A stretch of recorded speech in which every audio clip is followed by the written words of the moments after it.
ironic. Baseball cards, it's worth the wait. Chris and Jeff, they got the scoop. On the cards with the best clues.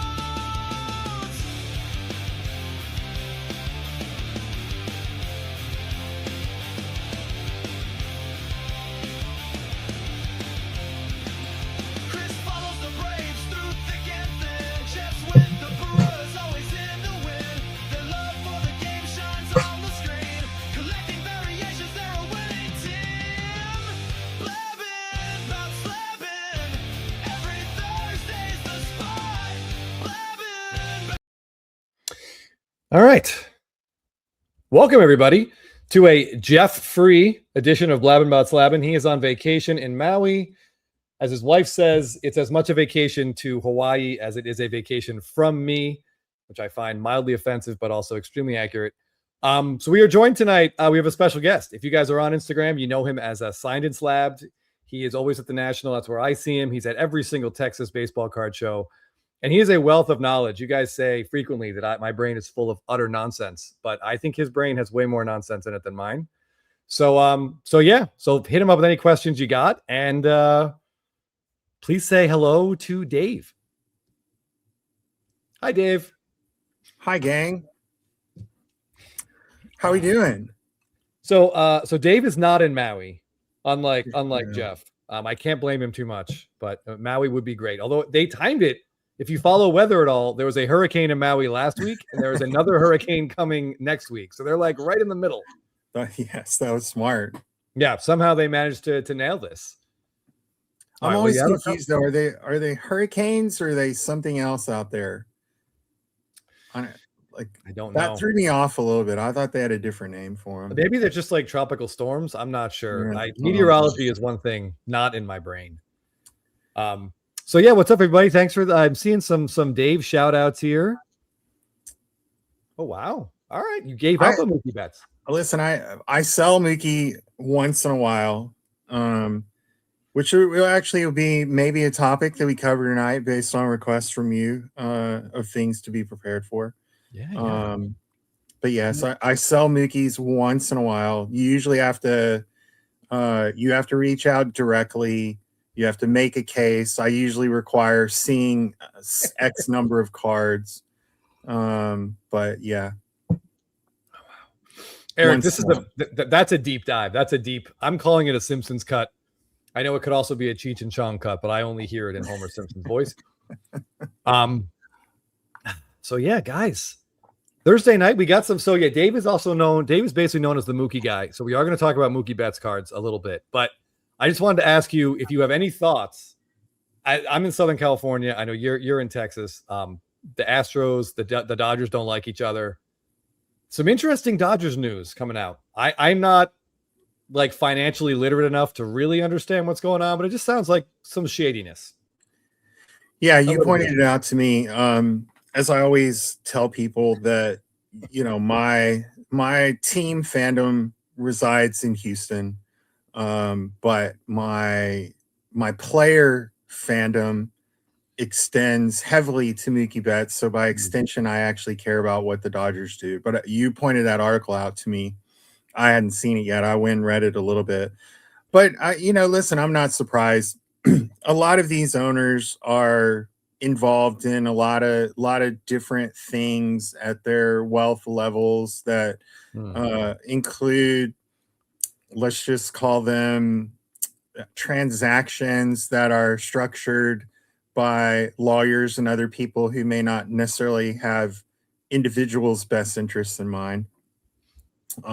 So yeah, but it was funny. The couple articles I read, Chris, seemed to be heavily AI generated. Like, I'm not really sure I understand exactly what like the owner's shady tax structures in his other investments have to do with whether or not Kike Hernandez is a serviceable part-time third baseman.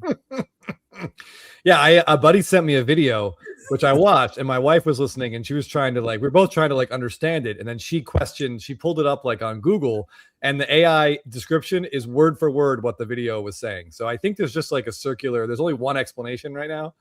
Yeah, I don't know. I don't have enough money to understand what these guys are doing, but it does seem a little bit shady, a little bit circular.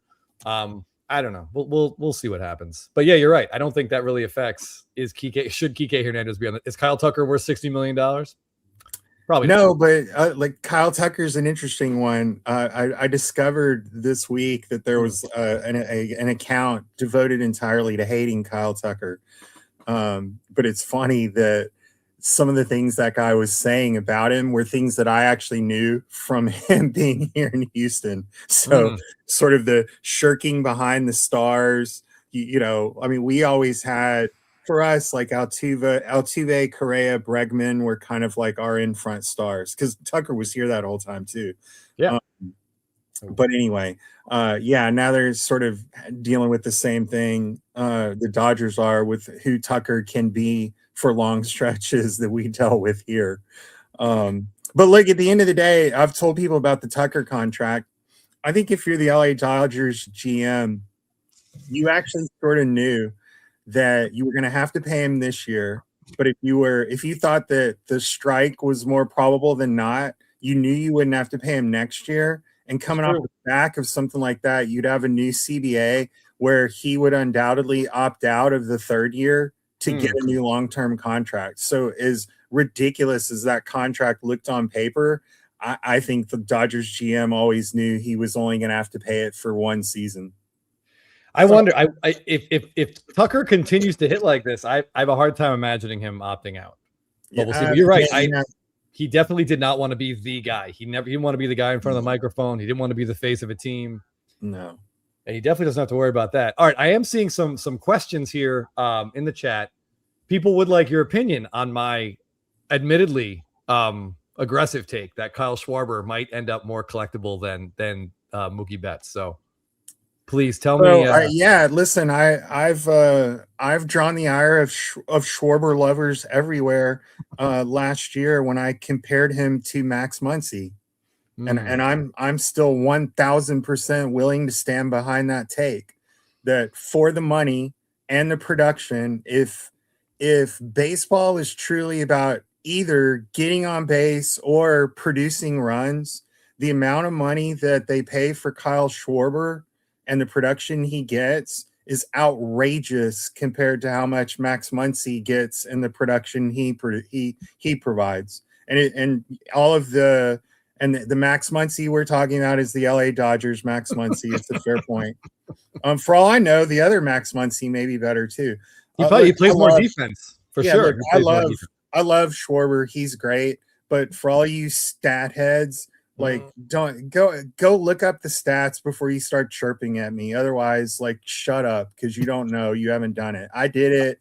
I could prove it. The numbers this year, I'll bet will still back it up again. And by the way, Max Muncy can't play defense. He doesn't sit on the bench for half the game. So anyway, that's what I think. Now, as far as collectability goes, I think there's zero chance that Schwarber is more collectible than Mookie Betts. And you've heard me say this 1,000 times. I'm going to say it until it finally happens, probably later this year. The second Mookie wins that fifth ring, all these conversations are going to stop because no matter what happens in that World Series, when he gets that fifth ring, it's going to put him in the upper echelon of players ever in baseball championships, and it'll be the only thing that's talked about. Ohtani could win the World Series MVP, and what they'll be talking about is Mookie's fifth ring. So, all right, I hesitate to agree with that, but I will say if Mookie does get number 5, I might turn that right. He'll be in a pretty exclusive club. The 100 WAR 5 World Series club is 4 people, and even if he gets to even if he stalls out around 80, 85, we're talking about a pretty exclusive club of very, very inner circle Hall of Famers. Most of them were Yankees. I mean, Babe Ruth, Gehrig, Eddie Collins. Well, that's going to be the main headline, right? Is the club of players with 5 World Series rings that never played for the Yankees will be 1. That's right. So Plummerman disagrees. I do have to say, if Ohtani wins World Series MVP, based on the way the media goes, I think that'll be the headline. But Mookie will definitely be one of the top 3 stories. Yeah, sure. and like, you know, for those of you who think it won't move the needle that much, I mean, what I'm simply going to refer you to the basketball universe. So I mean, we can act like baseball, we're like smarter and know better, but here's the reality. Nobody was really paying stupid amounts of money for a bunch of these Shaquille O'Neal cards 4 months ago. I could give you a list of 50 cards of Shaq's 50 inserts that have 10 to 20x in the last 4 months. And Shaq's not even playing now. He wasn't even on TV barely, except for the playoffs. So how does it happen? Why does it happen? Like we can act like we know, but the reality is we don't. Here's what I do know: when Mookie wins the 5th ring, every World Series they'll be talking about him, and probably for the first 20 years after he retires, he'll be there on the mic, on the set with all those guys talking. And so we can what you're going to act like that won't put him in the public awareness? Of course it will. Absolutely. Or what are we stopped collecting Derek Jeter? No.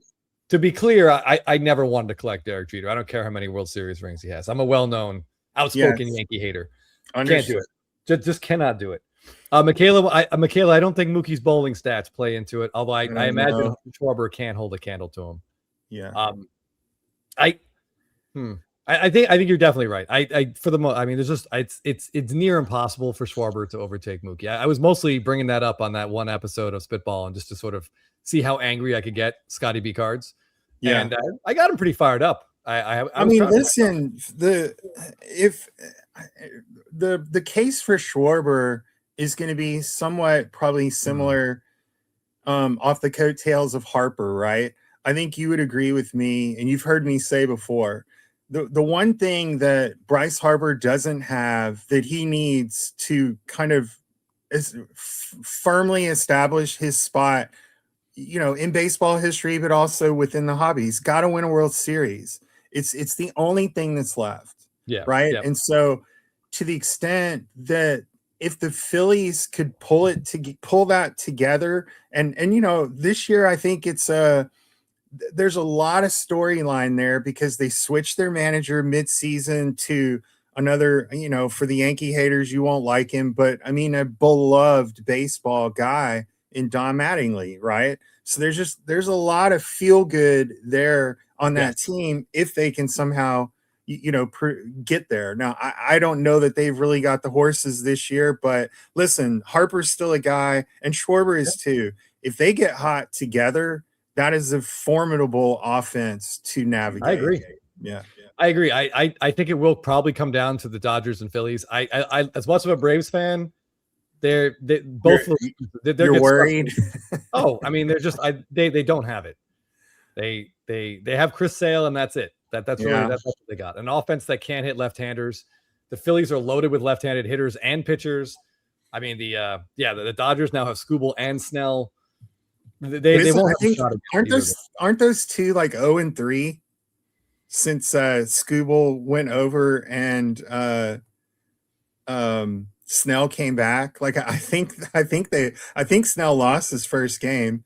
I think I know Skubal lost his first two. Yeah, I think Snell struck out 10, gave up 1 run and lost. So, I mean, so they're going to be fine. They're going to pitch well. I would not be shocked though if the Phillies come out of the National League. I really wouldn't. I mean, a 1-2-3 of Sanchez, Wheeler, and Luzardo, yes, is real good. Yes, it's really good. I challenge you to tell me who for the Braves will pitch games 2 and 3, and anyone who's not a diehard fan can't answer that question. Right, we're gonna throw like Martin Perez in game 2, and that's not how you win a playoff game. That's not. That's just not how. That's not how wins happen. But yeah, I mean the Phillies will be formidable. I wouldn't be shocked if the Phillies win the division. Honestly, like it just. I love Alex Anthopoulos. I love him, but the trade deadline this year that's one of his worst performances probably of his career. Like they had big needs and he didn't fill them. Just didn't address it, you know? No. He apparently he put all his eggs in the we'll get the Jacob deGrom basket. Which what kind of lunatic, Dave, their goal is to pair Chris Sale and Jacob deGrom. Right. Like I love those two guys, but could you count on them to make a start? Yeah. I mean, DeGrom is going to present ultimately the most difficult Hall of Fame vote probably ever, because peak DeGrom was unreal. Oh yeah. But counting stats, DeGrom is absolutely pathetic.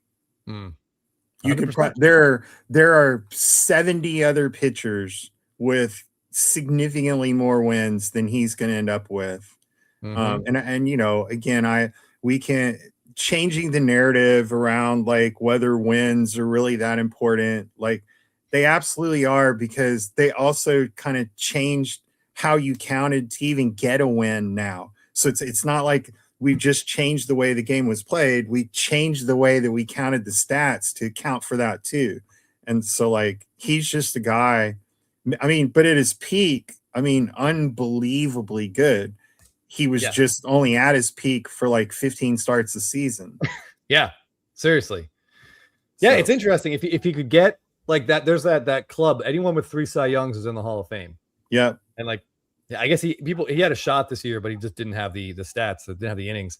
And yeah, I wonder, like Blake Snell will be very interesting. If he can put together one more big year, does he get like Hall of Fame votes? They're similar, like great rate stats, not a big sample size. Yeah. I put the trivia link in the chat. And we are playing for, in honor of Dave's Houston fandom, we are playing for one of the best looking cards, I think, of the last 10 years. And an Astros trash can. Now we're playing for a Rodon Alvarez Stadium Club Chrome rookie card. That's great. This is a very sexy baseball card. Yes. So there are going to be about half of the questions do have a kind of an Astro hint to them or hue to them.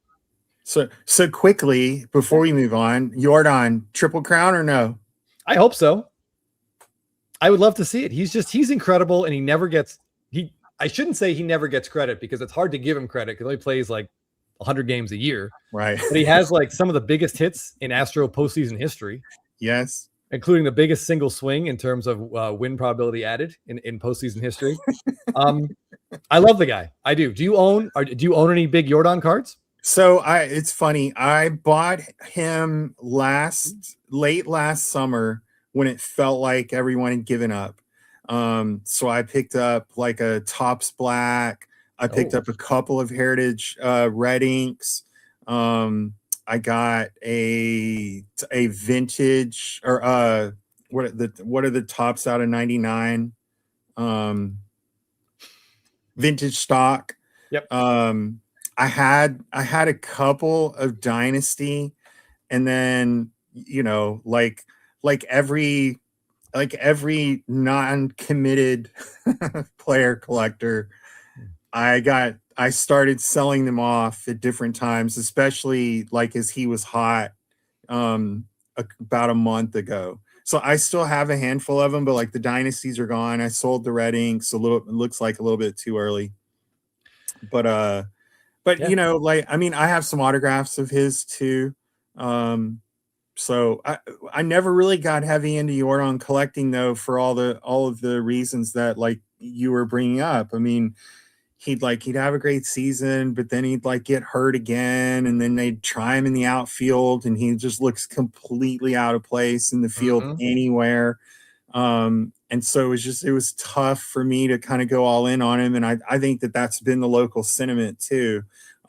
Houston's also a notoriously bad collector market, in my opinion, which I think will make it difficult for someone like Jordan to keep a very high sustainable interest from a hobby point of view, because his hometown fans are not willing to irrationally spend on him. So it requires a much broader base of collectors to be after him to kind of hold those values up. So anyway, I get that. I feel like for the values he had as a rookie, a season like this was already like baked in.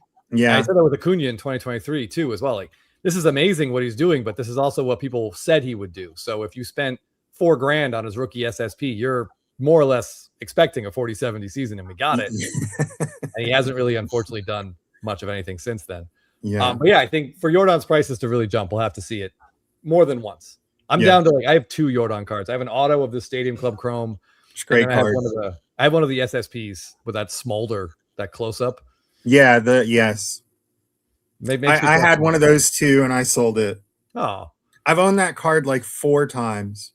But I like the smolder description. I'd not heard anyone call it that way because I think it says close up on the it flip, does. but yeah, smolder would have been much better. Yeah, I feel like PSA needs to be a little more creative, and they could use a little bit of an artistic license in there.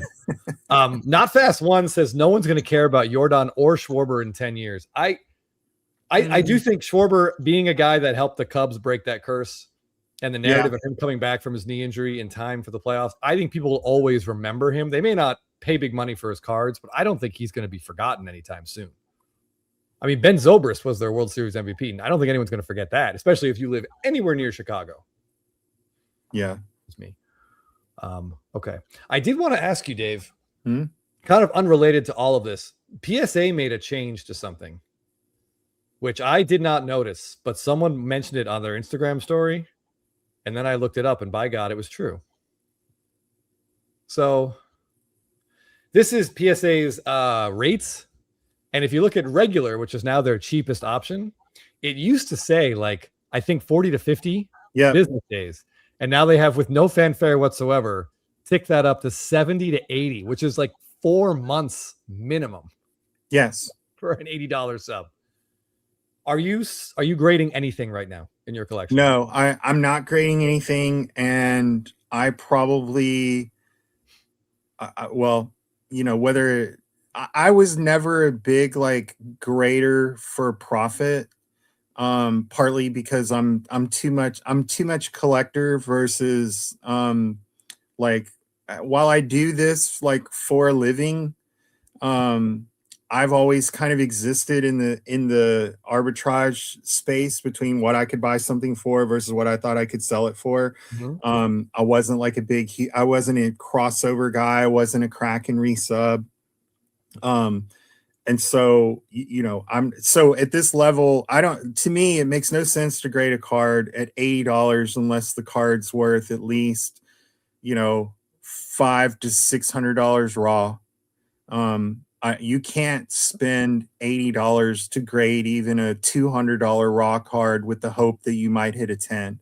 Agreed. You're just, all you're doing is setting yourself up to lose money. I don't expect that I'll return to grading unless they actually do bring back lower cost subs. And I'm sure you saw me post about this. Nothing of what's happening is because of sports cards. Yep. So I'm going to use your platform again to just get that message out there. Please. The reason PSA is backed up is because they got overrun with TCG cards. Mm-hmm. They didn't believe it was real, so they didn't hire graders. Once they finally figured out it was real, and then it continued to grow, they took all the sports card graders and moved them over to TCG. Anything else they say is quite obviously false because it was the only option that they had at the time.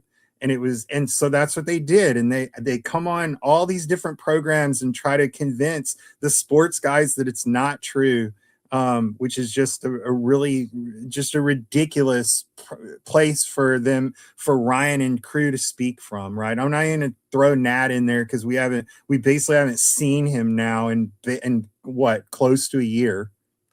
Yeah, he's pulling a David Miscavige's wife type scenario here, where he just vanishes into thin air. When you're probably with Eddie from Investacard somewhere at this point. I don't know. Yeah, but no, you're 100% right. You can look at the gem rate data and see that the sports card number, it's 1%, 2% up. But TCG has gone bananas. Right. And PSA, I got mad that they never raised the price. They just kept taking these cheap TCG subs over and it bogged them down. And now we're stuck waiting. Us sports card people, we're the ones kind of paying for it, which is unfortunate.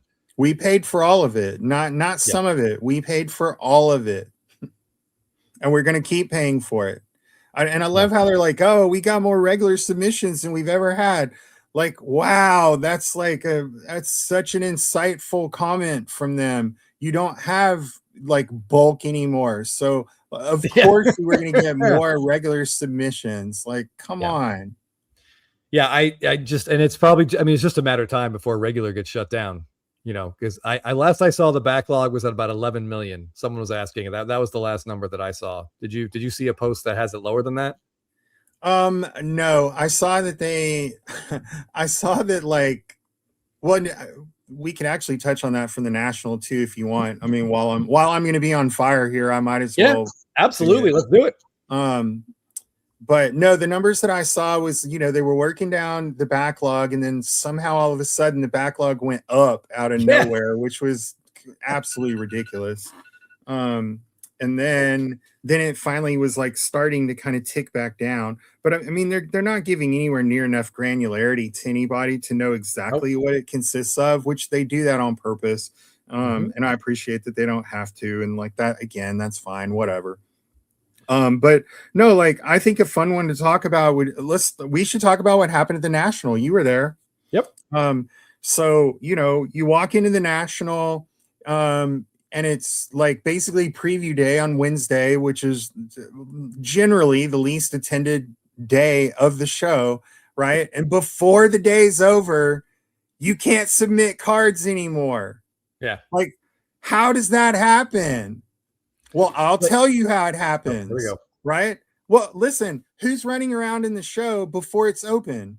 All the dealers, right? But I thought PSA was here for collectors. Apparently not. Apparently they were here for dealers, because that's what happened. The dealers ran over there, swamped them with in-show grading that they were supposed to get back during the show, which, by the way, a bunch of people didn't.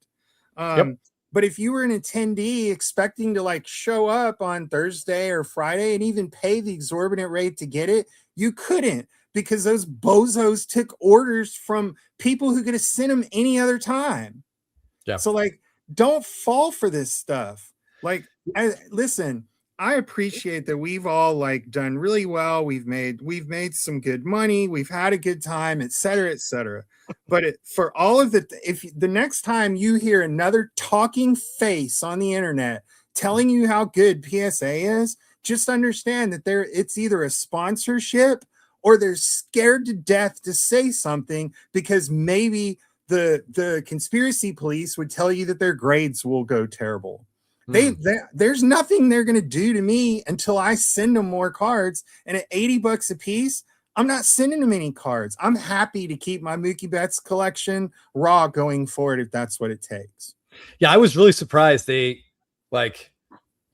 did they just not plan better for the National? How could they not expect like that? Oh, we got like swamped with demand. Like, how do they, like, what was the plan? Like, it just doesn't make any sense. Yeah, again, like I appreciate that they wanted that they're going to take in cards, but I mean, talk about what a terrible PR move to basically shut out individuals from being able to put something through for grading, even like at an exorbitantly stupid level, right? It just it doesn't take anyone with any sense to know that you could have easily had two lines. You have an LLC, that line's over here. And by the way, we're not giving you cards back at the show because we came here to grade cards for people that were attendees.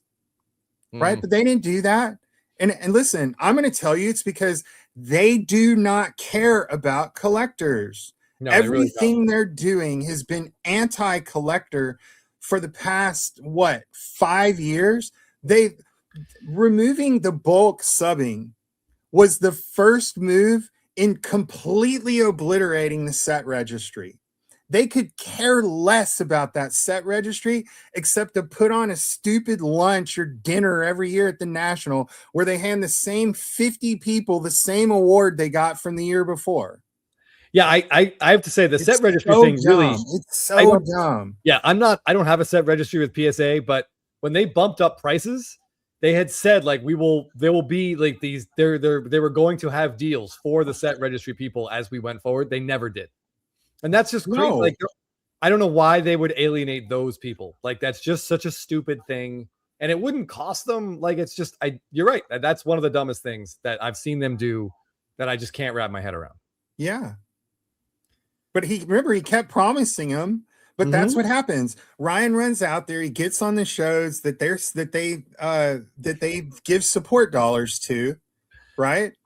And guys like, listen, I mean, we could put names on it if you want to. I love the nonsense guys most of the time. Mm. Mike is generally right down the middle on most of his takes. If something's bad, he'll say it out loud. But like that's the one time you put Ryan on his show and he's just like a clam in his shell. He just lets him say whatever he wants. Like you've noticed, Ryan won't go back on Neo because Neo torched him the last time he went on there. It was like he basically came on here and said a bunch of BS, and then all of a sudden, guess who's not favored by PSA anymore? It's like so transparent and it's so stupid. Like Ryan, if Ryan and Nat would just stand and take the fire and just listen to the concerns of people, or listen, fly me out there for like 2 hours. I'll lay it out for you. You don't even have to grade a card for me, bums. Like it would take you 6 months anyway. Surely you can get one base Mookie graded, for your time and effort. So a nice solid PSA 8 for you. So terrible. Apparently, most of the whistleblowers have been talking to BCH and in private, right? So there's stuff leaking out, but I don't think he's really exposing anything most of us didn't sort of already know. It's just confirming what we already knew. Yeah, exactly. Yeah, it's interesting information, but I haven't yet really seen anything that like blew me away. I was like, oh wow, that's unexpected. Like, of course, the graders take 10 seconds. They look at a card without magnification and then just give it a 9. Like that. Right. I mean, that's how you get through this backlog is by shelling out the 9s. Like that's 9. It's an Ollie G skit. Huh. Yeah, I mean it stinks, but unlike you, so I was more Jeff and I definitely did. We bought raw stuff, graded it to sell it so we could then afford, like that's how we built up some revenue, some money to buy bigger cards. So this definitely has stopped that dead in the water, which stinks because it sort of puts our like big buying plans like in a holding pattern. Well, sorry if I made it worse. Yeah, I blame you personally for all my problems, Dave. Yeah, you should. But yeah, it's I don't know. I mean, they are. We get frustrated and we're angry at them, and I can tell that you obviously are angrier than me. Like they are important to the hobby, and like what I don't like is listen. We all make decisions around how we spend money, and we're already doing it kind of. We're doing irrational things most of the time. If when you really break it down, right? Me maybe more than you because like you don't have kids, right? So like I do not have kids. You and your lovely wife are the only people that need to be supported around there directly. I have a wife and a son that's in college, and so like I still have some commitments before I can completely just give up and become a total cardboard degenerate. You sound really depressed about that. If I'm being honest, I'm not at all. If you saw my house, you sounded disappointed. If you saw my house, you'd be in shock. But look, these guys executed the corporate playbook, PSA I'm talking about, or collectors, however you want to do it. They executed the corporate playbook that people like me, people like Ephus, y'all were chirping about him in the chat earlier. I can address that too. For you guys who think you know something, we were saying that like if you owned those companies, there were certain things that you would do that just made perfect economic sense because you're dealing with a bunch of people that were doing irrational things and showed zero composure and zero willpower to try to turn it off. But then guys like me and others were warning people that to the extent that this became entirely about dollars, that was just going to feed on itself, right? It became a self-fulfilling feedback loop. And that's where we are. But what you have to understand is we didn't get here because the guys at PSA or the people at Fanatics or whoever were like so smart and had all this ingenuity and innovation. Like every time we talk about innovation, the only thing anyone ever says is like, oh, debut patch and MVP buyback. Like, I mean, congratulations, everyone. They've been living on that for 4 years now. They didn't have to do those things because what they knew was that if they continued to be able to keep enough hype and enough pump on it, we'd keep spending money and continue to expect less and less. And that's what happened. Prices went up, turnaround times got longer, grades got worse, and what did we do? We kept sending them cards like idiots. So I feel personally attacked now. Because I was definitely an idiot who kept sending I cards. did too for a while. Listen, Chris, I kept my dumb membership to that thing for over a year longer than I needed to until it became clear. And remember, Ryan would get on and tout of like, if you all you had to do was one bulk sub. Yeah, but I mean, at the rate you're running, bro, I put one in a year and hope to get it back before you charge my credit card again for next year's subscription. Yeah, that's exactly right. Fuck it, man. Get out of here. I'll just collect my raw cards then. Doesn't bother me at all. Yeah, I've definitely been like I have more raw cards now in the collection that looks like I'm going to be hanging on to and keeping them that way, which I was not expecting a year ago. But you're right. I mean, we still between Jeff and I combined, we have one membership still, and we are debating like this is probably our last year of having it. But you're right about the math. Like that was sort of the math. Do one bulk sub and it pays for itself. But when it takes a year to get it back, it doesn't. It does not pay for itself. No, at all. Like you're just paying for it twice essentially, and that doesn't work. Yeah. Do not like. All right, hold on. We're getting a do hashtag. not like. Do not like. All right. Oh, what is it? No, it's hashtag blame Dave. Yeah, it's fine. Hashtag blame Dave. Good. Do it. I'm here for all of it. I miss Ephus pitch. I really do. Like he was a frequently a contrarian voice that we needed. Like it's almost someone to be like, hey, everyone, like settle down. This is what's actually happening. Yeah. And I talked to him today. He's doing good. But he is selling some cards. And you'll find several of Ephus's, aka deep cuts. Oh yeah, cards for sale on eBay at Signed and Slabbed. Go get them. Yeah, I was hoping to see him at the National, but instead he went. I tried, man. I tried so hard, and he was just like, absolutely not. I sent him a picture of the lobby and how crowded it was, and he would send me a picture of like a wide open space in Idaho without a single person. I'm like, we are in very different places right now. That sounds exactly right. Yeah, Royally Cheese. Jeff isn't here, so if we can't blame Dave, we'll just try to blame Jeff for. Yeah, that's true. That's true. Anyone who's in Hawaii deserves a little bit of scorn just out of jealousy, I think. Yeah, Vinny Vegas, that's a person I have not seen in a while. P. Ryan's alive. Okay. I speak to him multiple times a week. He continues to travel America, doing exciting and fun things. Living his life. He pops up at sporting events and concerts if you keep your eyes peeled. And I think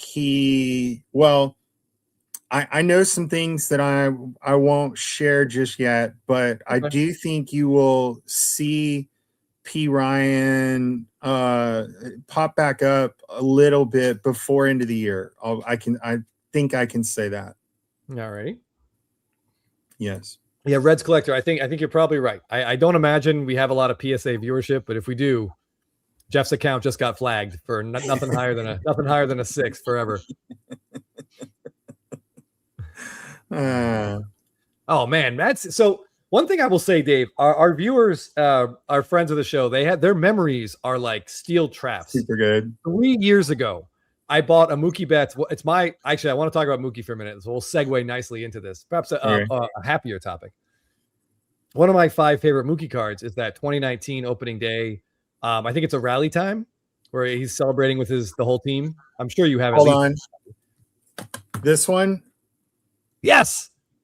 I love that card. I bought a really nice copy, and I had some cocktails, and I had shown it to a friend of mine that I was with, so I had it with me, and it went right in the washing machine in my pants. Oh. And I told this story one time, and I almost cried on air. And Mad City Brew reminds me of this. Like every 2 months or so, I get like a little reminder about, hey, remember that card you liked that you ran through the washing machine? I like it. Yeah. So it keeps the PSA 10 pop low. That's true. So does PSA. Hold on. Oh, HB cards. Instagram, buddy. It's not that hard. It's really not that hard. Oh, Ginter Gold Fever. Absolutely. Well, yeah, we missed you at the National as well. Okay. Ginter Gold Fever is in some of my notes later if we get to the real juicy stuff. All right. Yeah. Yeah. We like the last segment of the show. We like to just call out some Instagram posts and accounts that we Okay. really like, so we can 100% talk about. We can talk about him. Okay. He's one of my favorite collectors to discuss. All right. So I know I wanted to talk about Mookie Betts cards specifically with you. So Okay. All right. So you asked me to have, I think, my five favorite Mookies, and then you also asked me to have 3 that are stupid. yes, I know one of those, but I want to. Yeah, I want you to know see your one of 5 them. favorites. All right. So these are in no particular order. But I'll just, these are the 5 that kind of struck me as I was parading through my collection today. Okay. All right. So the first one is a 2015. This is a Topps Museum Logo Man. My belief is that this is very likely Mookie's first Logo Man card. Okay. I've done a fair bit of like checklist checking from that time. So obviously the card was issued in 2015, but it's a stitched Logo Man. It's hard to see on the camera, but it was still from the stitched era of Logo Man. So if the card's released in 2015, this either is a 2015 Logo Man or much more likely from a 2014 jersey, which would make it a rookie jersey for Mookie, more than likely. Now, the disclaimers on this stuff, everybody knows are not as good, but I'm pretty confident this is his first ever Logo Man. I think Scotty may have owned this card at one point before. It came to me a different way. But I feel like most big Mookies have gone through either you or Scotty at some point. or Tony, TH Betts. He's had a ton of them. I don't know if you know Tony. If you ever make it out to Dallas, I can introduce you to him. All right, so the next one. So that's Red Sox. I'm gonna go Red Sox, Dodgers, Red Sox. All right, so the next one that I really like, I need to look up the year on this. The year on this one, this is 2024. Oh, this is your Diamond Icons. So I have, this is the 1 of 1. There's dirt all over that patch. You can actually photo match this to the game. I've got the 1 of 1, 1 of the 5s, and 1 of the 10s. The beauty of these is they all have that wonderful MLB hollow on them. So he hit a home run in this game. So free sauce for all you guys out there. They're too lazy to go look up the holograms on these. Topps has a number of cards where the hollows are from jerseys of games where dudes hit home runs. So like if you're trying to distinguish your patch cards, you really should do that. Look them up. all right. All right. So that was card number 2. Even though there were 3 of them, it's all the same card. That's it. All right, my next one, and this is a little bit of a shout out to Jason, because he's the Ginter guy, of course. Of course. Here's your 2019 Allen and Ginter stained glass. This is the first year that they made the stained glass. This one. I'm I'm trying to make your side bigger. There we go. Okay, go ahead. This is the first year that Allen and Ginter made the stained glass cards. And card number 1 in the set was MVP and first time World Series winner from 2018, Mookie Betts. So I love the stained glass. I'm trying to put all the year's sets together. But this is one of my favorite cards. The print runs on all the stained glass are supposedly 25. Just so you know, if you're trying to do that too and you have trouble finding this card, it's because I think I own 11 or 12 of them now. So I have about half the pop. Yeah, I was going to say, you got to get just over 50%. We got to get you to 13 copies. Yeah. All right. Next up, I know you'll love this one. You saw me post about it. 2020 top SSSP, the Hollywood. This is a fantastically difficult card to find. It's one of his probably most sought after cards that's not like a patch auto or something like that. So I picked up my first one at the Blabbin meetup at the 2025 National, and then I ended up picking up a couple more since then, including this PSA 10. I think the print run on those can't be more than like 25. So if you got that's what I would probably guess too, because they don't pop up that often. So let's see. That was 1, 2, 3, 4. All right. So I just want to let you know we're getting some fun people requesting to come on to showcase their favorite cards. Yeah, no, I believe Marcus Giles. Man, I kind of want to see these cards. All right, let's go with. All right, so well, you kind of already talked about it, so I may go past 5. I may go to 7. You talked about the rally time. I grabbed it because I felt like I was going to go with kind of 2019 Topps opening day. Yeah. I saw this one you had bid on the ridiculously expensive PSA 10 and Fanatics Collect. So that card went for 930. I bought the raw card version for under 275. So for all you PSA 10 devotees out there, put that in your pipe and smoke it. But I have a PSA 9 to go with it too. On cards like this, who cares? They don't come up often enough. It really doesn't matter. If you're a real collector, it doesn't matter what grade it's in.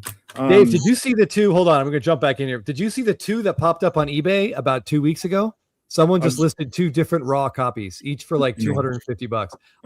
They were gone. Like someone sent them to me and we're like, "Hey, did you see these 2?" And I'm like, "No."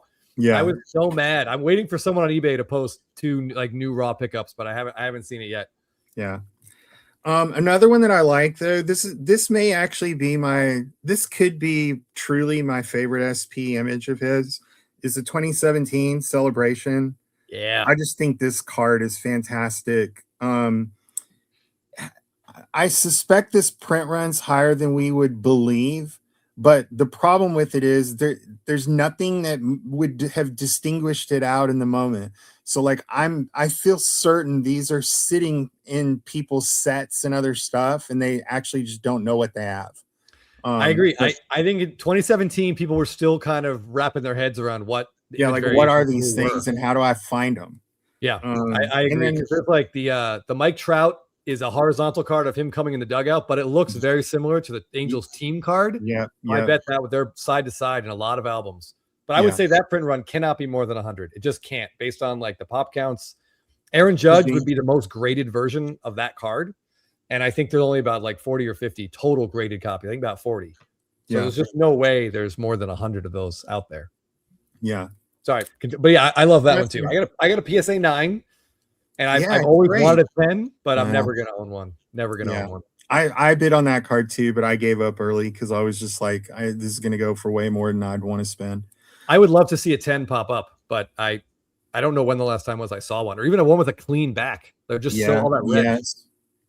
All right, Heritage 2021. This is so I love Topps Heritage Golds when they're out of 5. I hate them when they're out of 50. 100%. I'm super mad that they switched that over, and especially after kind of lying to everybody about it. So while we're firing at from the cheap seats, we'll fire at them, because I know you had those guys on here telling you this, that, and the other, and then they did exactly the opposite of what they said they were going to do. But whatever. Anyway, I just love this. I love this design. This particular year of the Heritage Golds, I think, just shines so much better than some of the other years. But I need one more card to complete the Heritage Gold run out of 5s. But these are also a group of cards where I own about a third of the Pop Report, at least of the Pop Report. You have a 2020 as well, right? For Mookie? I have the whole run, except for 2024. I've only ever seen one come available, and it got snap bought. Oh yeah. So I love the 2020. To me is it has the most gold. I know that sounds weird. I like the 2021, but 2020 has like, it's just like extra gold on it. And also 2021, they just didn't give Freeman one. So I'm mad about that set to begin with. All right, so we'll pivot from those were the cards that I kind of like the most. Okay. The cards that I don't like. My first one up is, and it's funny because it's a little Stadium Club centric, which is not what you'd expect for stupid cards. This is his 2022 Stadium Club. He's just like running in the outfield. And he's warming up because he doesn't have a helmet on, which means he's not on base. Now Yep. I picked the what are they called? The gold minted, because like I think we all think that that was like a super great insert that was specific only to Stadium. That's the only thing for me that kind of saves this card, is because I'm still working on that gold minted set. But in Yep. terms of like stupid images for cards, like people stretching or warming up running in the outfield is like just incredibly dumb. All right. SFO Sox fan wants to let you know he has that super fractor if you Oh, I would no, I'd love to have it, but only at the right price. All right, next up, another Stadium Club. This what year's this? 2022. So they kind of like, this is the SP. So I guess they really nerfed it in 2022. I don't know what these cats are doing. I think they're going to like an 80s or 90s party, right? But like, first of all, to get stuck on any card with Gavin, like really unfortunate. Although he appears in a bunch of those like combo cards, because I guess everybody thought he was going to be like the guy. But, okay, so Dave, I actually recently learned, because that card perplexed me as well. But I recently learned via someone's Instagram post, and I should have saved it. I could probably find it, but they are dressed up as the character. Oh, SFO Sox fan saying as well. They're dressed up as the characters from White Men Can't Jump. Okay. So it was like a road trip. They had a theme dress up. So the two of them did that. And then there's like Clayton Kershaw dressed up as a biker with I Max saw that. Scherzer. Yeah, that biker card is super weird because there's like 4 of them on there. Got it. Yeah, with him and Max Scherzer. I wish they just stopped it right there. You get 2 Hall of Famers, because we certainly don't need Urias. And someone said the other guy, oh crap, who was it? Bueller? No. So they're doing Sons of Anarchy. Thanks, guys. Obviously. Okay. There's too many shows for all of us to watch. But yeah. It's just some weird stuff. Anyway, so I don't like that card either. Not my favorite. And then he has some great Stadium Club cards. The dumbest card in the history of cards is Mookie sitting in the back of a truck. I don't know what year it is. Probably 2016. I don't know. I don't care. Like that's a card I'm gonna have to buy, because it'll be the last one to complete my SP run from Topps. But I'm not excited about it. It's gonna cost way more than it ever should. It'll be the first card that I would ever it'll be the last card I would grab if the house is on fire. It's just such a stupid card. There's nothing about it that makes any sense, and it's impossibly hard to find. So yeah, I gotta tell you, Dave, one of the reasons I was really excited to have you come on the show is that I know you're not gonna pull your punches. You're not gonna you're gonna tell us exactly how you feel. I'm trying to find a good image of this card, because I used to have a copy of it, and you had it, didn't you? Did you sell it? We sold it. I'm trying to find. I'm on the page of the guy that you bought probably it. Offered it to me, and I was just it's too expensive. Well, yeah, I mean, you never ever see it. The 2016 update SSPs are, I mean, we talk about low print runs. I mean, we'll never know what the number is, but it's got to be. If it's 10, I wouldn't be shocked, because you just never see the cards. Yeah, I think there's 3 Trouts at PSA. Yeah. Damn it, I can't. Hold on. I want to pull up an image so people can see what this card looks like.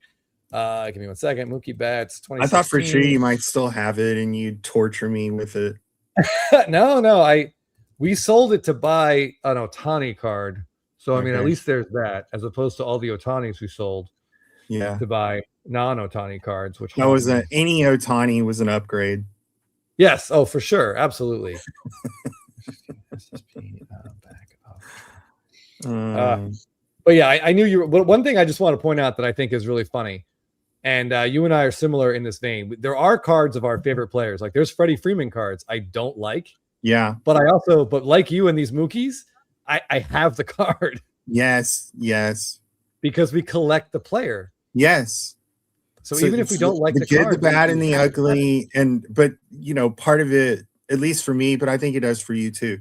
It's that set collecting concept or subset or thematic collecting for your player.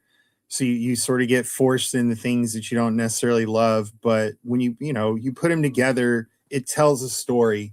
And for me, that's as much of what eventually running that card down will be about, is kind of completing that story of building that collection.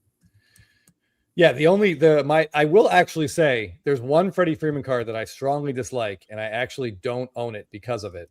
Let me see if I can just find one up on eBay here. But there was like, for whatever reason, Topps just kept giving Mookie Betts these like smiling, like Jeff and I called them like smiling bald man SSPs. Yeah, There's yeah. like Oh, two or three in a row. You don't like you don't like the updated. Well, is it the press conference one or the dugout one? I don't Or like both? the press conference one. I The press don't conference. like press conference ones. And Freddie Freeman's in 2024, like he set the record, or he got his 2000th hit, and he's like on second base, Yes. like saluting the crowd. I'm like, oh, this is going to be his golden mirror, and I can't wait to get it. It's going to be an awesome card, even though he's with the Dodgers. And instead, they gave him this, and it's the only Freddie Freeman SSP that I currently don't own, and I refuse. Oh, is this the one in the booth at the restaurant? No, Or- no, no, that's a Chrome SP. I won't even talk about that card. It makes me angry. But this, I hate this. I hate this so much. What did you call the Yordon? Smolder. Yeah, smolder. Freddie's not even smoldering because Jordan's not really smiling. Freddie's just hamming. Yeah, Jordan has like, and I gotta be honest, there's a pretty sexual look in his eye. Freeman this is like an asexual look in his eye. Like this is not the look of a man who has 5 kids. This is the look of a man who plays video games at home at night. I hate this card. I hate it, and I will never own it.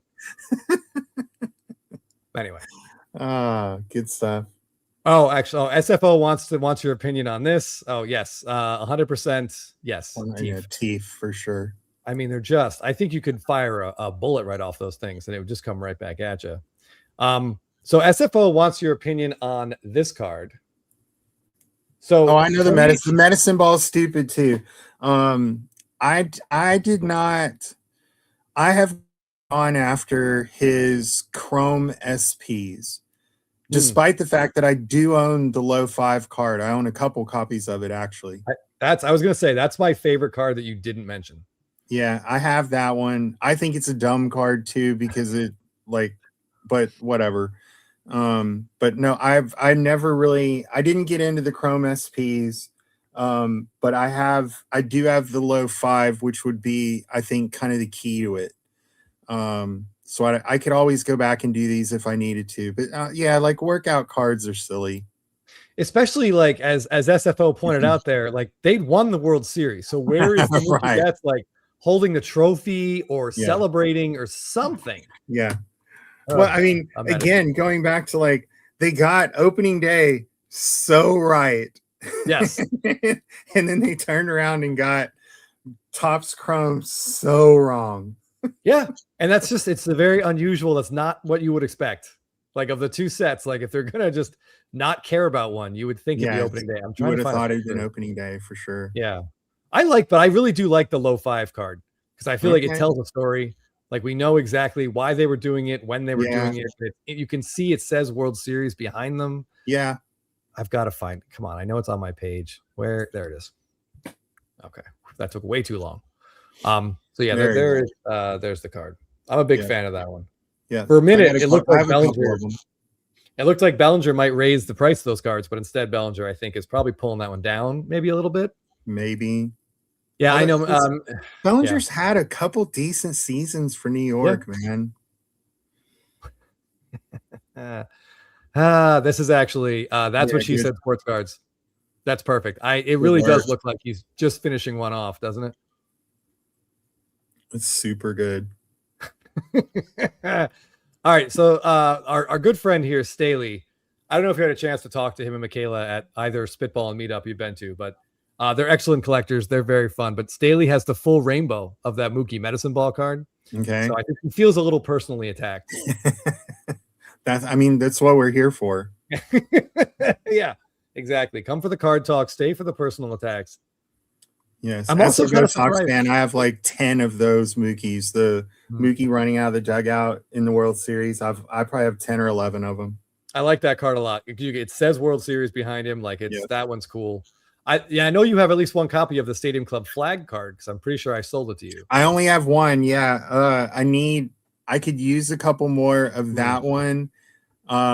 And then I also need one or two copies of his first Heritage throwback. That one's. I mean, those are two like You the just three don't. cards Yeah, you they just want copies never. of, man. Yeah, they just never pop up. But like I have second and third runs of most of that stuff if I could just find like the key to go with it.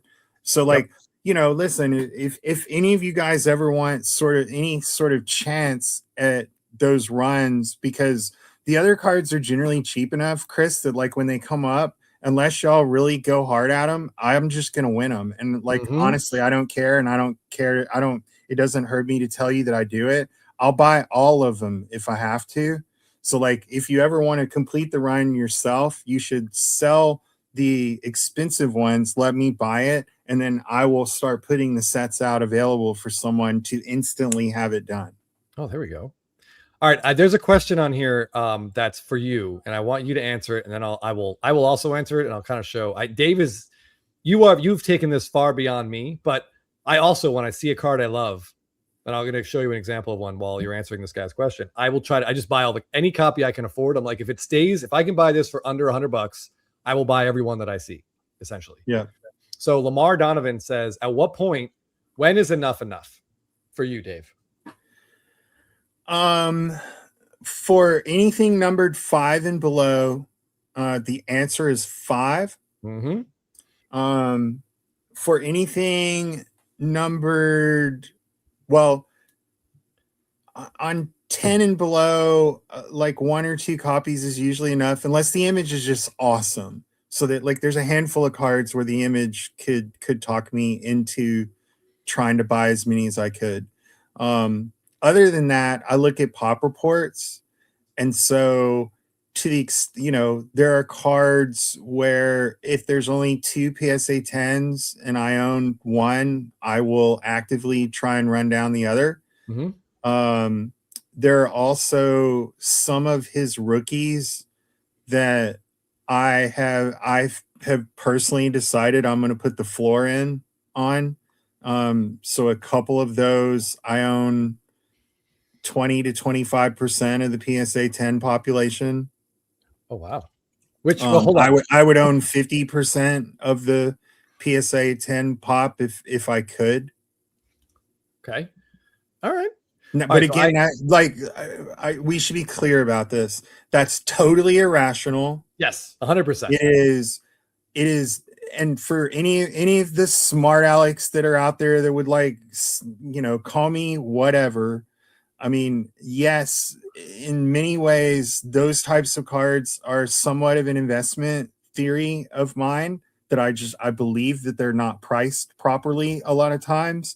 But in any situation, if you're going to offer me or you're going to put Mookie's out for auction and just take what you get, if I think that the price is lower than what it really is right now, or could be or should be in the future, I'm going to buy it, and I'm going to buy all of them. Now, and again, for the critics out there, you don't live at my house. If you lived here and you saw my mail, you wouldn't talk to me that way, because I buy Mookie cards. Listen, today I bought 9 Mookie Betts cards ranging in price from $2 to $16. Nothing that any of you would ever be impressed with in any way whatsoever until I finished what I was doing. And then you'll be like, wow, I think you'd be like, wow, that's actually pretty cool. I wish I'd have thought of that. Maybe I'll try that too. Dave, I'm impressed with one thing that you're doing. All right. And that is staying married. I'm very impressed at that. Like I'm very, very impressed. I'm assuming this person I was deep into this stuff before we got married. So I'm lucky. But you knew what she was getting into. Yes. All right.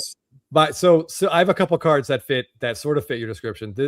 These on the top here, this Topps Chrome image variation. Yeah, you love the trophy cards. If anytime that card comes up, and like I have 2 of the 5 reds, I have the only 2 I've seen. If the other 3, I will bid. I will try to get all 5 if that's even possible. I think 2022 people stopped opening it, so I don't know how much of this stuff is out there. Obviously, the big rookie is no longer relevant, and the 2 short prints weren't put in the product. So it's not a fun thing to rip anymore. But I got a couple golds, a couple oranges, and 2 of the reds, and I will buy those forever. I'm still looking for the super. I've never seen it. I don't know if it was ever pulled or not. Yeah. But if you ever see it at one of your Houston shows or Dallas Okay. shows, please let me know All right. So immediately. I have two to look out for now. So I got to find Mookie. If I see Mookie Medicine Ball, I know who to contact. And Yep. if I see Freddie Trophy, I know who to contact. One of my man, this is a thing. This is not an exaggeration. I have literally laid in bed at night awake, wondering what Freddie Freeman's 2022 Stadium Club image variation would have been if he hadn't signed with the Dodgers in the offseason. I feel like that's a card that us Braves fans, we missed out on. We didn't get it because of what happened. So his card of that is just him standing there in a Dodger jersey, and I hate it. But I mean, I know there was a plan at one point. They had some shot of him like holding the trophy or hugging his teammates or doing something, and they scrapped it for that Dodger card. And it haunts me, Dave. It legitimately haunts me. I understand.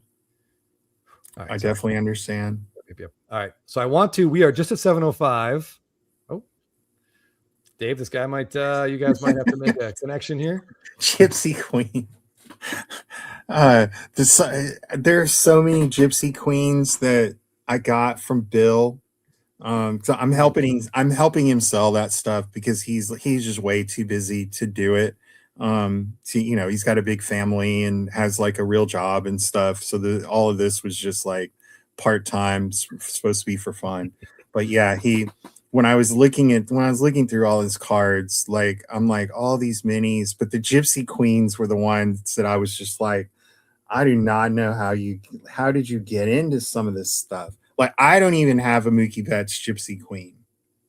Gypsy Queen is one of the ultimate rabbit holes in this hobby. Yeah, yes. Like, I feel like I joined the Ginter gang, so like I kind of gotta live there. Mm-hmm. Like they're my people. Nothing against the Gypsy Queen gang, but like I just didn't get there, and yeah, I've only got enough attention for the one rabbit hole, and like Ginter is that rabbit hole for me. Oh yeah. Clean Cards 5. I'm sorry, buddy, but you have to. I torture myself. I'm going to torture everyone else with it as well. I just wanted to. Where was it? Brooks Breaks. You've got a green, huh? I did actually say that the green is the one parallel I really don't want because it's a weird color. Yeah, but no one likes green. No, but Brooks, if you're sick of looking at that, feel free to shoot me a message and they'll cash you out as long as it's cheap. Yeah, there's a price for everything. But I want like at some point. There's a couple other cards too, but I'm not going to talk about those that are much cheaper that I'm buying every time I see them. Yeah. But I would love a binder of just these cards at some point. That's a sort of a long-term goal of mine, like 10 years from now. It'll be the first thing my wife sets on fire when she finally leaves me. All yeah. Right. So we got trivia about to go here. Hold on. Gypsy Queen Chrome. I'm just going to make a random comment. I'm already getting shilled on something tonight. It makes me so mad. Ugh. Oh, and Clean Cards. Sorry, Clean Cards here. Congrats on that. I was just Clean Cards purchased a Freddie Freeman SSP today, so congrats on that. You're getting shilled on something, I hear you. Of course. Is it? I knew it was going to happen. Yeah. I'm trying to think if I'm watching it. I don't. Welcome to the hobby and welcome to eBay. 26. Yeah. All right, so I'm going to put the trivia link in here one more time, and then we're going to fire this thing off. Again, we're playing for a Jordan Alvarez Stadium Club Chrome rookie. This is, man, I hope he wins the MVP. I really do. I just like him. I like him more than Caminero, and I don't really know why.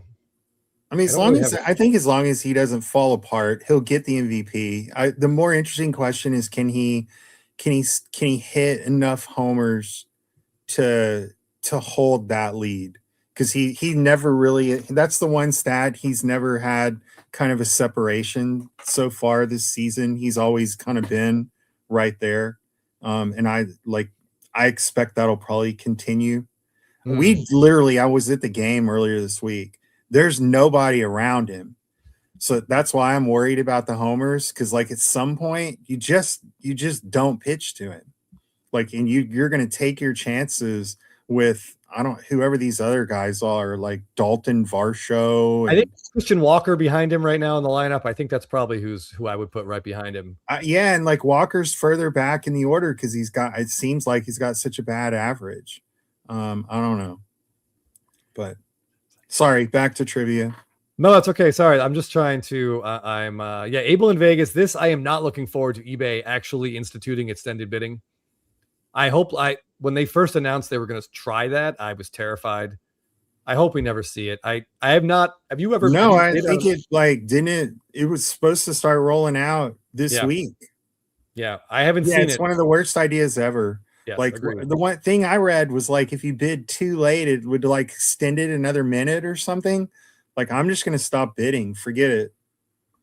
You guys spend your time doing that. You could sell it to me after you win it. Yeah, that's just, I hate that. I just hate it so much. Put your best bid in there and call it a day. Like, I can't do the thing that goes on for 4 hours and you're just waiting. No. It's very frustrating. No. Okay. All right, let me see. What do we got for trivia here? Dave's going to play along. You could just give us your answers. You don't have to actually input them, because by the time you answer, the countdown will have already. All right, so I'll give you guys about 30 more seconds. Hop in there. We got 50 some odd people. We can do better than that. I ran too many of them off by I don't know about that. Maybe being mean. No. Hey, being mean is part of the game. All right. So Clean Cards 5 has a pretty good record here, and I think I saw Michigan Cards and Graphs in there as well. All right. We got a pretty good number. Let's go ahead and run this thing. I just hope, with Jeff not here, my technical advisor, everyone knows I am prone to mishaps. So let's see what happens. We're going to start the count. We got 60 some odd people. Here we go. Let's rock and roll. Yeah, Mufasa, they probably did. That's fine. We're still the 2017 and 2022 World Series champs. All right, question 1. What team traded that- Yordan Alvarez to the Astros? Was it the Padres, the Dodgers, the Marlins, or the Rays? I was going to ask who the Dodgers got back trade, Dave, but that's too hard a question. Yeah, that's too hard. Yep. All right, 50% of you got this. It was the Los Angeles Dodgers. I knew that one. Good for me. They got some weird pitcher. Josh Phelps, I believe his name, or Josh Fields. Ooh, Jason G at the top. All right, question 2. Who was the World Series MVP for the 2017 champion Houston Astros? Was it Charlie Morton, Jose Altuve, George Springer, or Yuri Gurriel? Dave? George Springer. George Springer's correct. The fact that Dave Roberts let Darvish face Springer twice in Game 7 blew me away when I was watching it. I'm like, how on earth is he still out there? But he did the same thing last year too. Ohtani should not have gone out for the third. Okay. The 2024 Topps Chrome Update Mookie Betts Gold Refractor is numbered to what? Is it out of 25, out of 50, out of 100, or out of 250? I don't know why I said 250.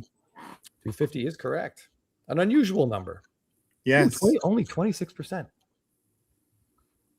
It's a weird set. You got the gold out of 250 and the black out of 99. Joe Jack back there up to in the lead. All right, in 2007 Topps, what color are the flagship black parallels? Are they red, copper, silver, or a blue foil?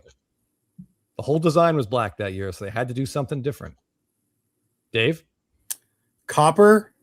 Copper is correct. Ooh, 62% of you guys. Good work. All right. That's pretty far back. None of my guys were playing then. Oh, SFO Sox fan says that's Pedroia's rookie, so he got it. The 1998 Ultra Platinum medallions are numbered to what? Are they out of 10, 50, 100, or 1,000? And thanks to Cavacard, made the trivia. Dave? I'm going to go with 50. Ooh, it is 100. 51% of you guys got this one right. That's a cool card. Very glute-centric. All right. Clean Cards, right where he belongs, right where he usually is, at the top of the heap. All right. Who was the last player to score 150-plus runs in a season? Was it Bagwell, Acuna, A-Rod, or Ichiro? 150 runs. Question. I want to go with Acuna.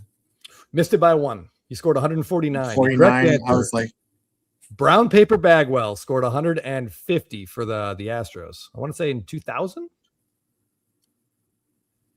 That's a lot of runs. It's a yeah. What ace did the Astros deal for at the 1998 trade deadline? Was it Kevin Brown, Randy Johnson, Kurt Schilling, or Roger Clemens? I thought for sure they won the World Series at that trade I did deadline. too. We got the unit, and he went perfect after Yep. the trade deadline, and then we got to the playoffs, and we couldn't hit.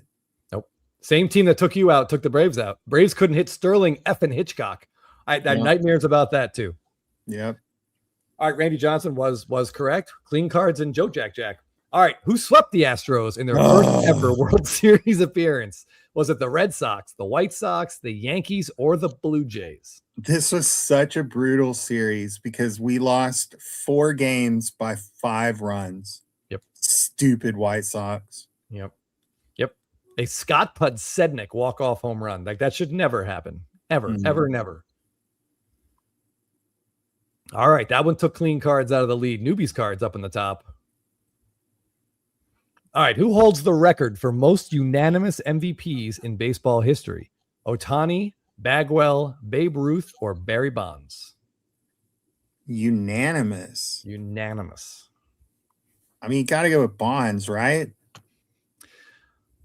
It's a good guess, but the correct answer is Shohei Ohtani. Really? All 4 of his MVPs are unanimous. No one else has more than one.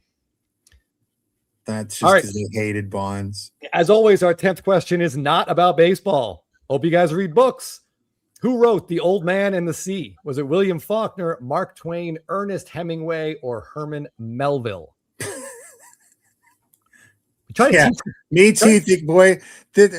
People in the hobby don't read anything. I'm going to go with Old Man and the Sea. Hemingway would be my choice. Hemingway is correct. I'm trying to teach the kids something here, Dave. No, no one reads anything. They look at pictures.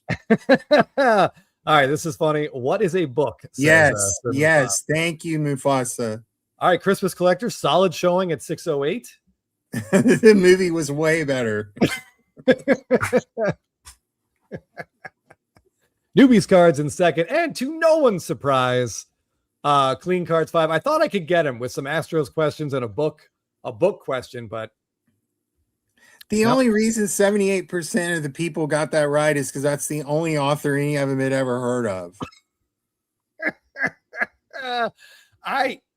You might be right. I bet if I'd put like James Patterson on there, I would have gotten quite a few or votes. Stephen King. Oh my goodness. All right, Adaldus, that's pretty funny. So the book usually has a larger jersey slot, maybe a sticker auto. Oh my goodness. Battery Carlisle says the only question you got right was the Hemingway question. So he doesn't even collect. He's in the wrong live tonight. What's amazing, Dave, not only does he collect, he's a writer. Okay. He's a writer. Oh, wow. By him. So I panicked when I didn't see Dr. Seuss. I like that. That's a great comment. Nice. That's funny. Yeah. Good job, everyone. That was it's always fun. Yeah, I love doing that. I think it's really fun to watch the leaderboard change, and you can always see someone near the top will absolutely choke. Yeah. In the last couple questions, and that's you get nervous or you twitch and it's like it's over. Yep. All right. Well, yeah, good job, everybody. As always, yeah, we'll be back next week with trivia. Similar good prize, and we'll try to question 10. It's a non-baseball. It's either Simpsons quotes or something. I think we're gonna stick with books, actually. I like how that went. All right, I'm going to stop sharing this. All right, so Dave, before we get into some Instagram stuff, you said there was something you wanted to talk about in the second half, and I wrote it down, but maybe I didn't. Oh, there was? I thought so. Well, I just said that when we got to the heat show of some of the Instagram posts. Okay. All right. Yeah. Hold on, give me a second. Do you have a list too, or it was only? I do, but if you want to, throw me a name, we'll bounce them back and forth because I don't. I talk a lot anyway, so let's talk about things you're interested in. Okay, I'm going to start. No, we're not halfway. This will be pretty rapid fire. But when we say rapid fire, I mean legit fire because I didn't come here to back down. Oh, battery. This is usually the type of thing where Jeff and I are like, all right, we've got like 7 or 8 Instagram posts. We'll talk about each one for like a minute or two, and it goes on for an hour because each post leads us into like some other conversation. So this first one I have a lot to say about. So All right. let's just prepare for this. This one comes from an account called Not Pristine. Let me throw this up on the stage. And this I like is the surprise factors. Yeah. So this is a 2026 Golden Mirror for the National League National League average leaders. So we have Trey Turner, Nico Horner, and Freddie Freeman. And I will say, this is the one place where images of players dressed like this walking to the ballpark, I'm totally fine with it. Put them here. Put them on these league leaders cards that people don't really care about anyway. What do you think, Dave? I am not a fan of cards of players off the court largely. Unless it's like a celebration or something like, you know, I think Mookie's last Golden, he's like walking down the hallway, right? Yeah, buy all the gold gloves. I mean, that one drives me nuts too. They just doing. But I don't need travel cards. No, not at all. I don't like them, but at least if someone at Topps, if you're gonna do it, this is not the worst place for it. Yeah, someone at Topps obviously likes these and feels like they need to use them. Bury them here, so we don't even have to see them. Well, probably what's happening is, and maybe you've noticed this. I don't know. You know, some of these like league leader cards from the vintage space have actually started to catch on a little bit. You know, where you might have Clemente, or especially with the pitchers, a lot of times you'd get like Carlton and Nolan on the same card. But on even like on some of that other stuff, you'd get like, I don't know, Hank Aaron and Willie Mays might share a card or something like that. So like maybe that's partly where it's coming from, is they're leaning into sort of a renewed popularity around the vintage cards that have that stuff. So they feel like they kind of still need to be around. I don't know. Some of those vintage ones are amazing. I know that my good buddy Big Mac's Card Box at the West Coast Card Show had, I want to say it's like this 1963 home run leaders, and there's 5 Hall of Famers on it. And he has one copy of the card where all 5 have signed it. And that's stuff like that is incredible. Yes. Sir Mufasa, yes, we will talk about that card in a little bit. Yeah, Lamar. I hope you didn't have any plans. All right. All right, I'm flipping through my notes here. Yeah. Go ahead. And Michaela, I don't know, Dave. I don't know how often you watch the show, but last week Jeff and I had at least 2 20-minute tangents on Jurassic Park, and then another one on the Lethal Weapon series, which I think I ended up paraphrasing for about a good 10 to 12 minutes. Nice. You never know where these. I never know where these come. I'm a big Lethal Weapon guy. I mean, another one of the surprisingly there's Christmas movies in there. Yes, everyone talks about Die Hard being a Christmas movie, but Lethal Weapon, it is 100% a Christmas movie. But Lethal Weapon's also a Christmas movie. Yes. All right. So before we get to the next card, could you give us your rankings of the 4 Lethal Weapons? I mean, the originals are always the best. Okay. And then after that, the second ones are usually a little bit of a letdown. I'll be honest. I like the one was Jet Li in one of them, or who's the karate guy? Jet Li was in 4. So I think that is a highly underrated movie. So I don't know where I'd put it necessarily in the ranking of the 4, but I'm just gonna say that Lethal Weapon 4 is absolutely underrated. I agree. It's not a good movie. It's not like well written. Like there's a whole chunk of exposition that's just Danny Glover in voiceover when they're in the car and they're like, screw it, we forgot to explain the plot. We'll just have Danny Glover do it on our way to the shootout. But like it's super entertaining and it's hilarious. Chris Rock is funny. There isn't too much Joe Pesci. Like 3 definitely has too much Joe Pesci. So I would say I go 2, 1, 4, 3. Okay. I really enjoyed 2. The South African thing is great. Okay. And the way it starts is awesome. Yeah. Okay, hold on. Yes. All right. So Addicted to Baseball agrees. Lethal Weapon Christmas movie, Lethal Weapon 5 soon. I don't think so. No, I think they may be a little too old. Yeah, I think they're definitely too And old. maybe, and Mel Gibson maybe a little too controversial to be out like that much in front of the camera again.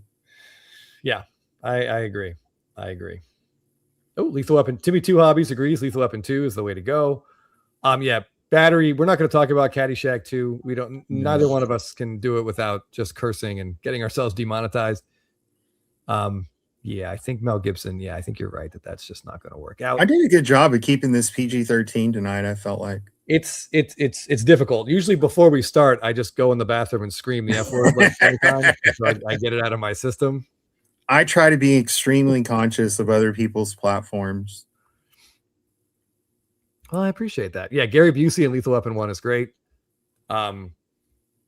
Okay. All right. So, All right. do you So want now it's time for my post. Yeah, you can tell me, or you can just message me in our the chat there, and I'll pull it up. Either way. I'll just tell you. Okay, what do we got? Have you been tracking the Topps Chrome Update Basketball Alter Egos set completion rankings?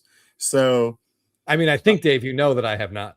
Okay, so Card Vault by Tom Brady, the Backyardigan Boys, and I call them Backdoor, Backyardigan, whatever, Backyard Breaks, and then the Blez guys have been having a competition to see who could pull the alter egos, the full set of them, from the Chrome Update stuff. Okay. And so basically the Card Vault has led the whole time. As of still today, as far as I know, Blez has not pulled a single alter ego. Wow. In all the stuff that they've opened. My comment about that is Card Vault finished it today because I knew they were down to one. I think they needed Shea to finish it off. Do they have an ID, Dave? Yeah, it's on Card Vault's been popping off about it. And Blez hasn't been saying anything.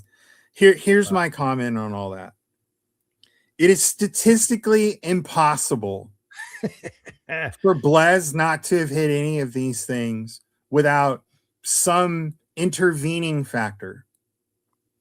Because it's not like they weren't opening it. I mean, this was Topps Chrome Update. So unless they didn't get it, but I know they got it. I know that they were opening it. So you come get this. All right, keep going. Yeah, so I don't really know exactly what's happened, but it probably just feeds the continued narrative of manipulating where certain things are going. And again, this isn't me trying to be like Mr. Conspiracy Theory. I'm just simply telling you the Blaz guys open as much or more product across all spectrums as anybody else does. So for them to have not hit a single one, it's just statistically impossible for that to have occurred. I mean, let me ask you this. Do you believe in the likelihood that the Topps collation could be horrifically off? No. Okay. Not in this particular instance. No, I do not believe that. So what do you think it means? I think it means that they probably traded them alter egos for superfractors or something else. Oh, so you think maybe they have them, but they're letting Tom Brady build up the hype for the cards, and then they're casting out of them? Yeah. Okay. And I'm not going to answer this one. I'm just going to pose the question to the crowd. What do you think the probability is that Card Vault and Fanatics have some other financial arrangement, which could include percentages of revenues on the back end after they sell stuff? I'm just going to let that be out there because they probably couldn't own it directly, but if they had a percentage interest, kind of like malls do for some of the stores, or they used to, where you'd sell X amount of stuff and you had to kick the mall back some percentage of your revs. Kids today don't know what malls are, Dave, but I know what you're saying. You know what I'm talking about. Of course, there's a greater than 0% chance. Yeah. All right. And then the final question that I'll leave around this then we can move on to the next one around things that don't exist. One of my friends is trying to complete the 2025 Topps Chrome finals inserts from last year. and the only one, basically the only card he needs is Bill Russell, and the only public sale that's been logged anywhere was for the Super Fractor. We theorize that the 50 copies of the regular card that are supposed to exist do not exist. So anyway, next time you have Mahan on the show, that'll be one you can ask him about. Where are the Topps Finals Bill Russells? Interesting. Well, I'm still looking for the Series 1 Legends cards of Chipper Jones and Greg Maddux. I don't think those exist. Or the Cosmic Venus cards where from the first year. We don't know where they are. They finally admitted they don't exist, but at least you were, we got confirmation those aren't real. I mean, I'm still looking for the Maddux and the Chipper Jones. Like I was told that they exist, and I have a hard time. There's also no gold mirror for Harper or Tatis yet. And those are two big enough names. There's no way that they would just forget them. Right. But maybe they have. I don't know. Yeah. No, Battery. So he is on the checklist for both Series 1 and Series 2 Battery. So he's on a checklist for both teams. Like I think Ricky Henderson has a Yankees and an A's card, and a couple other players have two different cards. So I just don't know. There's a lot of Series 1 legends we haven't seen yet. Someone told me about Phyllis Joe Jackson hasn't surfaced publicly yet either. And that's like a pretty big name. So I mean, they have to have made these cards. I don't know. But yeah, that's all right. Your turn. What do you got? Right. What was up next? All right, hold on. What do I have up next? Oh, yeah. This is a question for everybody. You as well, Dave. Can anyone tell me what this card is? That's from the All-Star game, right? I don't know. Pretty sure. I'm pretty sure. Actually, yes, I think you're right, because it does say All-Star game on the side there. So yeah, what is this card? Not the image, but what's this card? What is this card? Oh, like what the parallel is called? Yeah, like what is it? Oh, it's it's the All-Star foil. And how would I? It's around the outside border. Okay, correct. But how would I get it? Can I pull this out of a pack? I'm not. I don't know about that. I thought that they came in sets, but someone in the chat may know better than me. That is correct. This is in fact. Like I saw this come up on this post, and I'm like, in sets. Like, what is this? So I had to go on eBay and find one in a slab. So this is the All-Star. It's a complete set image variation. Yeah. Just how many image variations, as someone who loves them, when I see stuff like this continue to come out, like there's companion cards that I think are only in like Costco boxes, and now we have right. But at least the companion card is a different image, right? Correct. Yeah. But it's all, how many different images do we need? It begins to be confusing. I think their scientific data tells them it's somewhere around 64, 65 parallels. Yeah, I will not tap out. Yeah, I will never forget being at the West Coast Card Show, not like 3 shows ago, and a guy had a red Gunnar Henderson, a red refractor of Gunnar Henderson, serial numbered out of 5 at a Topps Chrome, and I'm like, what is that? And he's like, oh, it's his like SSP. I'm like, no, there aren't parallels of that. And he's like, oh, well, it must be the Topps Chrome, like in the image variation, and this is the red. But then I'm like, no, those are speckles. It's like, what is this card? And like, he didn't know. He basically said, like, look, I don't know what it is. So like, I looked at the back, and we tracked it down. It was the complete set image variation Chrome red refractor parallel. Like Ohtani has one in 2018 too. But it's frustrating. It's too much when the dealer himself doesn't know what the card is, right. And the person, someone like me who knows what image variations are, I don't know what the card is either. Anyway, yeah, Rob, you're right. They are pretty reasonable raw. You can find them a lot of times for cheap. Yeah, and it's a pretty cool image. It's similar to his Chrome SSP where he's coming out for opening day, but this is the All-Star game. It's cool. It's a good looking card. I just wish it was something more, I don't know, familiar, something like more mainstream. Like it's just such a weird, at this point, this will be $100 card in no time based on Ohtani's market, but oh, there we go. You got the set for $24. How did one acquire the set? I think, is this like the kind of set you get from like the factory set from, is it a hobby shop or is this like a Target version? It doesn't say retail, so I'm assuming they're like hobby complete sets as well. Yeah, that's what I would have guessed. Is that they were basically add-ons to the like buying the factory set thing. Yeah, I know they used to do like rookie variations. They'd pick Yeah. like 5 rookies, but I guess if they just when in doubt, use Otani. Yeah. Oh, there we go. All right, take the word from All right, someone so who now works it's my for the Hobby turn. Shop. Yep, Back to your me. turn. Yep. You're doing like these fun ones. I went with like I've gone with provocative, heaters. I knew what you were gonna do, and I'm just trying Okay, so you were to. trying to balance me out. Uh-huh. Yep. All right. That's Well, now why I don't know. Now I'm not sure I want to do this one. Yeah, my nickname is Lorazapan. All right, go No, ahead. but I No, let's do also it. said I'm not going to back down. Yeah, no, come on. All right, so I'm going to read you a quote from this little story that came out, and then I'm going to ask you a question. Do you want me to pull up a post? Or Yeah, if you want, if you can find it. If you go to Waldorf Stories, do you know what that is, Grant?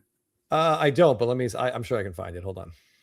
Waldorf? Or I posted a link to it on my story because I said I was going to talk about it. Okay, I got it.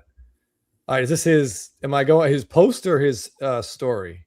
I do not follow him. His post. Okay. I think it's in his post. It's actually a PSA post. All right, which is perfect for tonight. Yeah. All right. So I'm on Grant's page right now. Which go down one a little. Go down. It's that one, the black shirt thing. Go back up just a hair. Oh, on the left. This one? Yeah, pretty sure. Okay. I'm pretty sure. Yeah, that looks like it. Okay. Yeah, this is it. All right. So here's a quote from this. I posted on my story so people could hear it too, and you'll see him say it later. This is a quote. You're essentially in the hobby. You're essentially valued on what you do have in your collection, and a lot of people fall by the wayside as prices go up. So I want to ask you, Chris. Okay. Do you feel like your value to the hobby is directly tied to what you have in your collection? No. I hope not.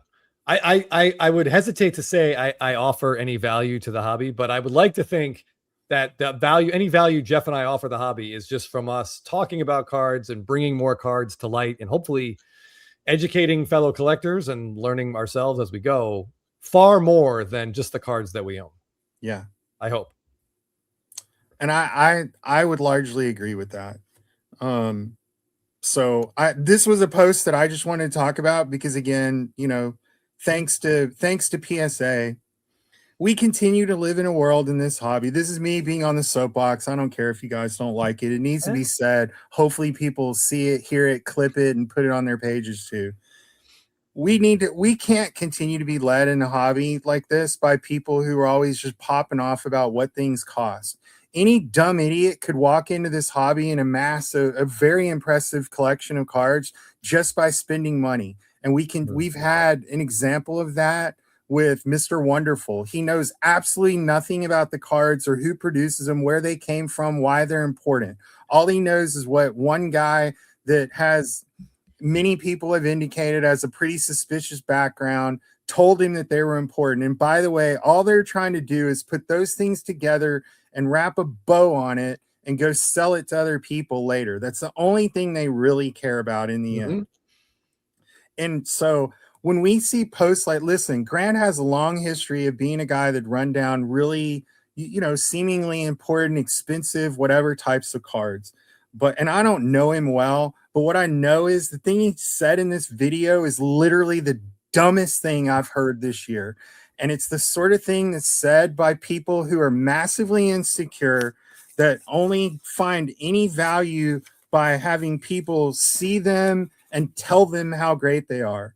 That has nothing to do with confidence and has everything to do with lack of confidence. And if these are the people that any of you out there are sort of modeling your hobby behavior and your collecting style after, let me tell you something. You're going to lose and you're going to lose bad. And the reason is you're going to be surrounded by a bunch of other dorks that don't really have the passion for collecting that you should have. The collections that I'm always the most impressed with aren't the ones with the most expensive cards. They're the ones that tell the stories about why you're connected to that player, what you like about them, knowing history about the cards that are in there, things that other collectors don't know. That's where you find the inspiration to help actually move your collection along, right? And listen, I'm one of the people that I mean, I chirp about kind of lots of different things, but what I'm always confident about is that the people that have surrounded me and that I talk to and the people's opinions that I actually value, they're not talking to me because every Mookie Betts that I have or any other card is worth X number of thousands of dollars. I think that they help kind of guide me through my collecting journey. So, I said I was going to talk about Jason earlier. Jason has one of the most phenomenal collections on the planet. Absolutely. Okay? The what he did, the effort he went through, the years that it took him to put that Ginter set together. And guess what? That's why he has a card in Ginter, because in one of the rare instances, Topps actually chose someone that had a passion for collecting and something that they were doing irrationally, but it kind of touched at his soul as a collector. Dave, I am glad you added the word stupid. Dave, I'm very glad you added the word irrationally, because I think that needs to be thrown in as well. But yeah, that is extremely impressive. And the last thing I'll say about his post too, because it had like 267 likes and like 17 comments. Like talk about a giant F for engagement. I get more likes and comments on posts of me wearing t-shirts than these guys did of telling you how rich they are and how you fall by the wayside when things get expensive. Yeah, I was way more impressed or way more interested in in Jason finding that Vernon Wells bazooka back, or in Homer Dome coming up with any of those. If you ever follow Homer Dome cards, him coming up with some random Royals SSP from like 2016 that I've never seen. That's far more impressive to me than this guy just finding a really and paying for a very expensive Kobe Bryant card. And Stewie, that's fine. I never said he wasn't a collector. What I am saying though, this post is ignorantly stupid. Grant should not want to be part of this because it's not really who he's been. So like, I don't know who cut it that way, because I know people who know him well, and I've met him several times. He always has fantastic cards. He 100% knows his stuff, but like, don't go out there and be part of this nonsense. Like this is the sort of thing that lumps you in with people that you don't want to be with. I don't think, unless it's only about money, and that's how it comes across. I want to highlight a few comments here. Michigan Cards and Graphs. This made me laugh, saying what's in my personal collection. I actually it brings depreciation because I cause all those players to be injured, and I think that's probably fairly accurate. All right, hold on. Oh, all right. Thanks, guys. Yeah, he does look like a bit like a twerp. I don't know. Yeah, I mean, it is a PMG. If you could go back in time, I mean, never mind. Yeah, Staley is just asking you to continue going. And yeah, Lamar, collect what you like is always the best advice. Collect what you can what you like and what you can buy without mortgaging your life. The more impressive collection is not the guy who had $1 million. It was the guy who didn't have any and put something together that you're like, wow, like how'd you pull that together? That's again why for me, Jason and what he put together there is like, I mean, I just don't know how you like match a feat like that, right? When you spent the last 2 years trying to track down Vernon Wells, like, I mean, it's unreal. Yeah. Anyway, that's my nod to him. I'll give you a couple more too, just because I like to do it. If you don't know how to hobby, follow GH5 Collection. That guy, him and his kids, they go to the shows together, get autographs, they collect, and he's got a daughter too. They got Disney stuff, they got sports stuff. Like, these guys are out hobbying all of us. They're my favorite people to see at the shows because they're always just so happy. The boys are always excited to be running around and doing stuff. Like, it's great. Yeah, I'll throw up one of their most recent posts, GH5 Collection. You're getting a lot of best. All right, you're getting a lot of solid feedback here. Just want to make sure you see it. And Michaela is a big collector of the hot dog parallel. And don't stop. Don't stop. Every July 4th, those should get more popular. All right, back to something lighter. It's your turn. All right, hold on. I'm just trying to make sure I get a couple of these. And yeah, Professor's Dugout, Scotty B cards with his Billy Butler collection. That binder is really impressive. Like that is a feat There's some SPs in there that you're like, I mean, it's not shocking that you've never seen them, but then when you like do a little investigation and you realize, oh my gosh, like that, like talk about a ghost card. Yeah. Yeah. And how many, like, those are definitely cards that just got tossed. I mean, finding rare Kobe cards is not that difficult, guys. Finding ultra rare Billy Butlers is like a whole other endeavor.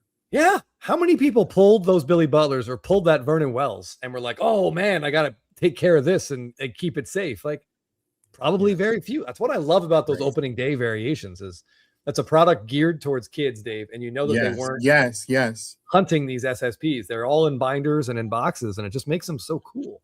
Yes. Oh, yeah. I need Gretzky cards, Mark Ringo. I mean, hockey stuff is still very affordable, and he's got some great inserts from the 90s that pretty easy to acquire, and they look great. Ginter, yeah. Do you follow Homerdome Cards, Dave? Do you on Instagram? I probably do. Let me check. We start off SSP Thursday with a post of his because it's always like I'm pretty deep in that rabbit hole, and he still every month pulls out something I've never seen. Let's see. I'm sure I probably do. You've like tricked. Yeah, I do. You've tricked me into following all these people. All right, that's good. Although I did. Let's set the crowd straight on something. We showed these earlier. This is an SP image variation. This is not either of those things. It's an insert. Chris doesn't like it when I say that, but it's true. I know you are. It's an insert. It's just a rare insert. It's not an SP. It's in that like I count it because even though the numbering is different, which means it can't be, it shouldn't qualify as an SP or an SSP, but the design is the same. So it's like, that's really the only set that does that. Yeah. Like that gives us an insert with the exact same design and still just changes the number on the back. So the autograph ones are too. National Anthem inserts, they're insert sets. Yes. Yep. The National Anthem definitely inserts. All right, hold on. But I still count them for SSP Thursday, and I still count them for my. Yes, I know you do, and I appreciate that. I just like sometimes you got to be a little technical. Of course. Oh yeah. No, I get a lot of people that send me like flagship black parallels. That swirl card, so good. Who's the guy that has the picture of his cup? Picture of his cup. Yeah, or the guy. That's just. Yeah. Oh yeah, that's Kyle Kendrick. Yes. Yeah, I can pull that one up in a second. But yeah, this is I absolutely love this card. The squirrel card's magnificent. Yeah, you just never see it. It's I believe it's Skip Schumacher. Yeah, that's just if you're a Cardinals fan, yes, 100% you need a copy of this card. Very, very cool. All right, well, hold on. Let me just pull up just in case you guys are wondering what Dave was just talking about. When he says crotch card, I know we all get excited. I think Staley still has it on his page. Let me grab it. We shouldn't be that excited, but it's still such a funny thing. Like it doesn't make any sense. So this is the card. Yeah, there we go. Yeah, Kyle Kendrick.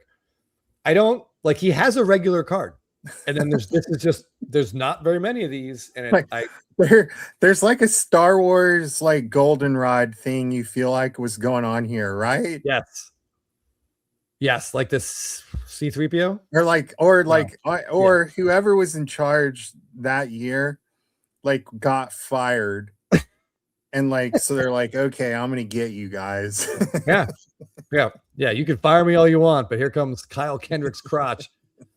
But yeah, that card is cool. This one comes the Rally Squirrel comes from Strictly Baseball, and it's just you just never see this card, and it is this kind of highlights one of the most improbable World Series wins. I mean, they had no business winning Game 6. No, they didn't. None whatsoever. Staley, I love playoff baseball, man. Yep. Dave, do you have any idea? By the way, Kyle Kendrick, I don't even know who that is. I know who Kyle Hendricks is, but Kyle Kendrick, I don't know.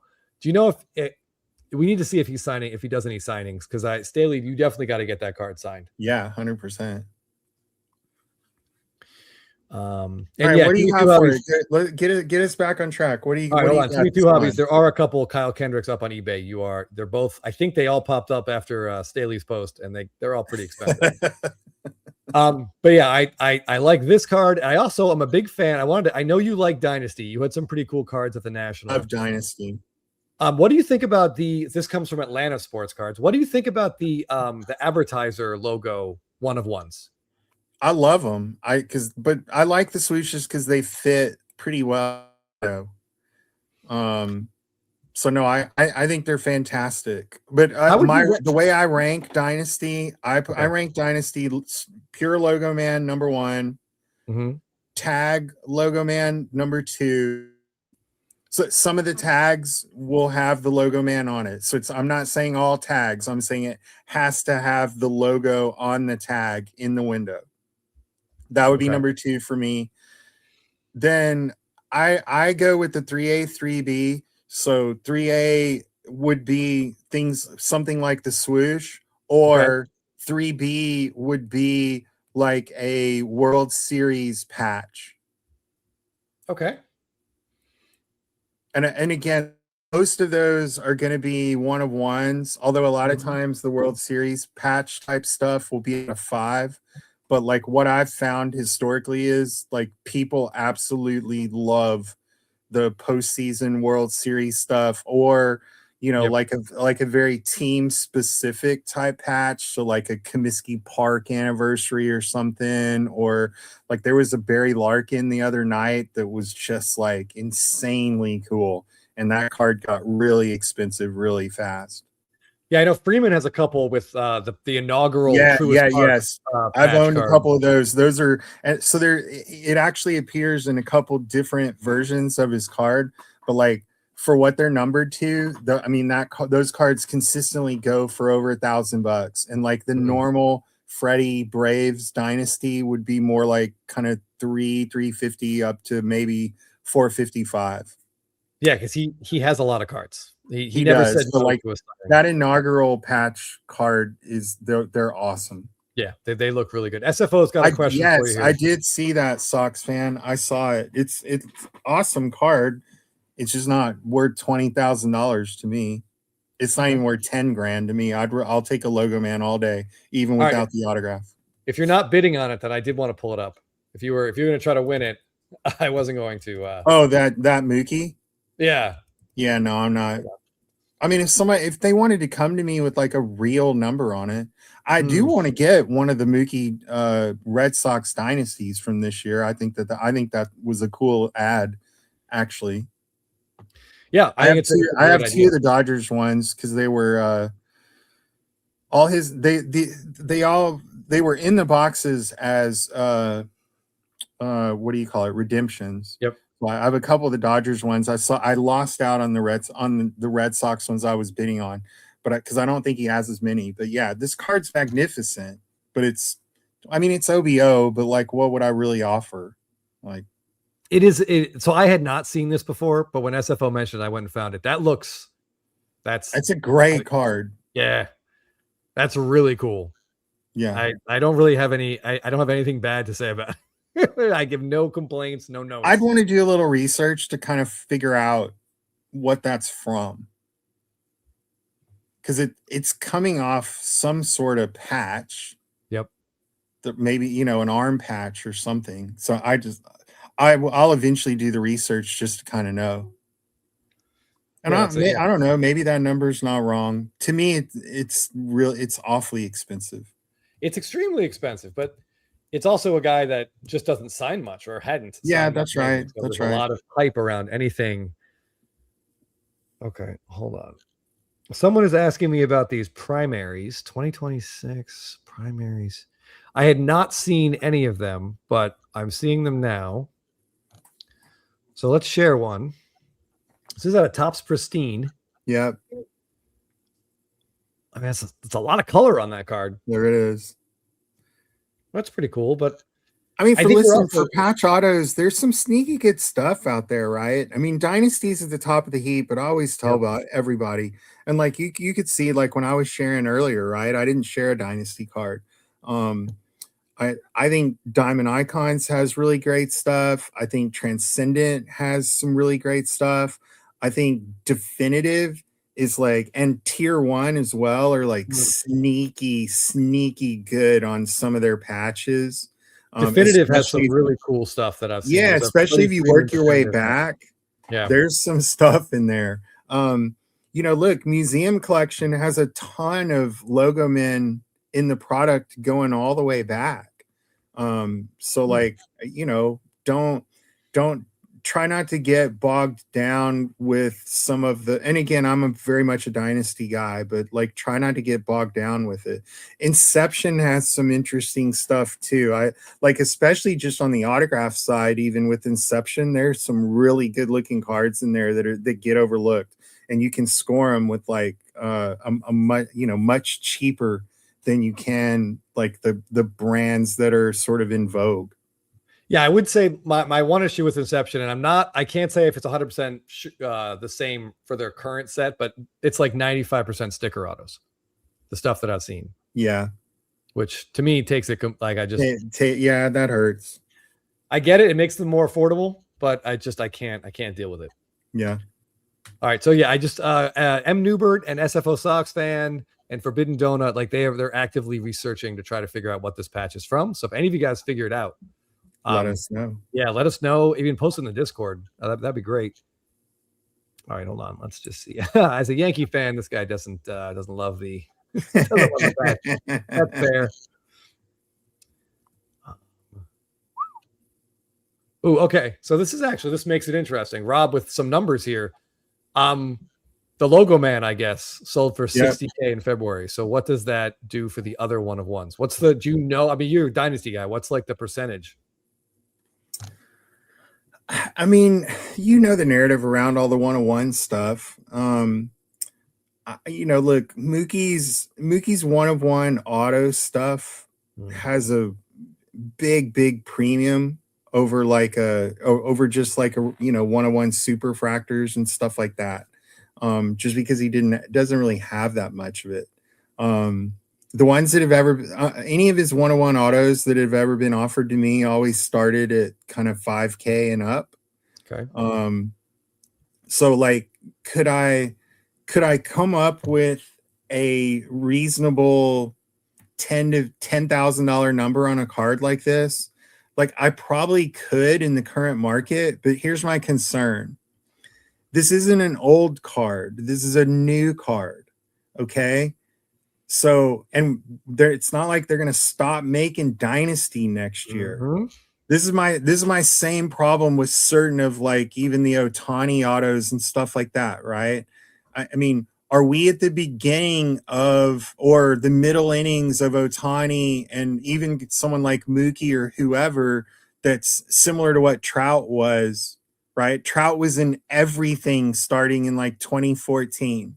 Mm-hmm. It's what I worry about with Bobby Witt. I love Bobby Witt. He's a great player. He's going to be a great player moving forward. But Bobby Witt is going to be in everything. He's going to sign until his arm falls off. Yep. So, like, a card like this for Mookie, yes, it's probably going to be one of the better patches that are out there. But I don't know. I'm really cautious about dropping, 5 figures on some things like this because I just have no confidence at all about where the supply is going to go in the future. And, I don't think a whole lot when I buy stuff about who I'm ultimately going to sell it to. But for something like this, it is a consideration because we've been in a giant bull market. So seemingly if you can hold your cards long enough, you can always make out. Mm-hmm. But like, I think there will be a period where that's not true anymore. And so on a card like this, I just think you could find yourself losing a ton of money because in the future, there's another one and another one and another one. And you see what I mean? Like this is not his. I guess if you want to say this is his first Red Sox dynasty, then like you could ascribe it in importance in that way. But the more you have to explain stuff, I think the harder it is to justify the value. So I totally get that. And this card makes me wonder, is there going to be one next year that says Sox? Yeah. Like, probably. Or is there one already out there and we just haven't seen it because that hasn't been redeemed yet? Yeah, Bobby Witt to me feels like the likely, like the present day Freddie Freeman. Like Freddie signed in every single set from like 2014 to 2023. He is in everything. And his signature is real consistent, and it's the same thing over and over and over again. And those cards are great, but there is no dearth of them. They're not rare. Whatever the numbering is, there's another set with the same numbering and the same auto. Right. So Bobby Witt likes the hobby. He's going to sign forever, just like forever. He's going to be really, really specific. You got to be particular, I think. Yeah, particular is a better word. Yeah, and Ohtani's like a little bit different because his auto has changed so much. It changed, yes, for sure. Which I just think those first like 3 or 4 years, those are just going to get. They're going to get more and more. That's what I said too. If you're going to own an Ohtani, get the original signature. Yep, because he's going to have Dodger autos until the hobby dies. Forever. Or until he dies, I should say. Yeah. But yeah, he's just going to sign cards forever. And it will always, I don't think he's going to sign a lot of Angels cards going forward. I wouldn't if I were him. But yeah, hold on. I wanted to highlight. Mookie question from Kurt. Which autos do you prefer, Dave? The older rookie autos and the first Bowman autos, which are the same year, or these newer Topps ones that are coming out? I prefer the older ones by a million.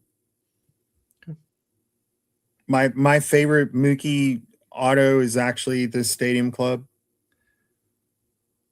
And I didn't bring it. Hold on. All right. Oh, I don't have my PC box in here. I'd show you the one that I really like. There was a Panini card that they made of him. Does it say draft picks? It's a die cut on the side in the shape of a baseball. It's from 2014. I think they're out of 99. It's actually the best Mookie Betts autograph you'll ever see on a card. All right. SFO, I like these two, where he circles the number 50 in the auto. Yeah. I'm a big fan of those. Do you have the 2014, the first Bowman? I have my 2014 Heritage was in person. So you don't strike me as a way better signature than what he actually signed on the cards. But Dave, you don't strike me as a big first Bowman guy. Do you have a Mookie? I mean, you must have. So I've only ever owned the first Bowman a couple times. Okay. And I sold it. I sold it both times within 2 weeks of acquiring it.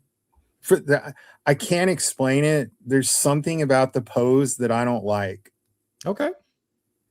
Even though it's not that different than the 14 update, but look, we're allowed to be particular without needing to explain it. My to quote Cyrus the Virus Grissom, my personal proclivities are a lamented fact of penal lore. But so you actually knew that I don't like the first Bowman stuff in general. Mm-hmm.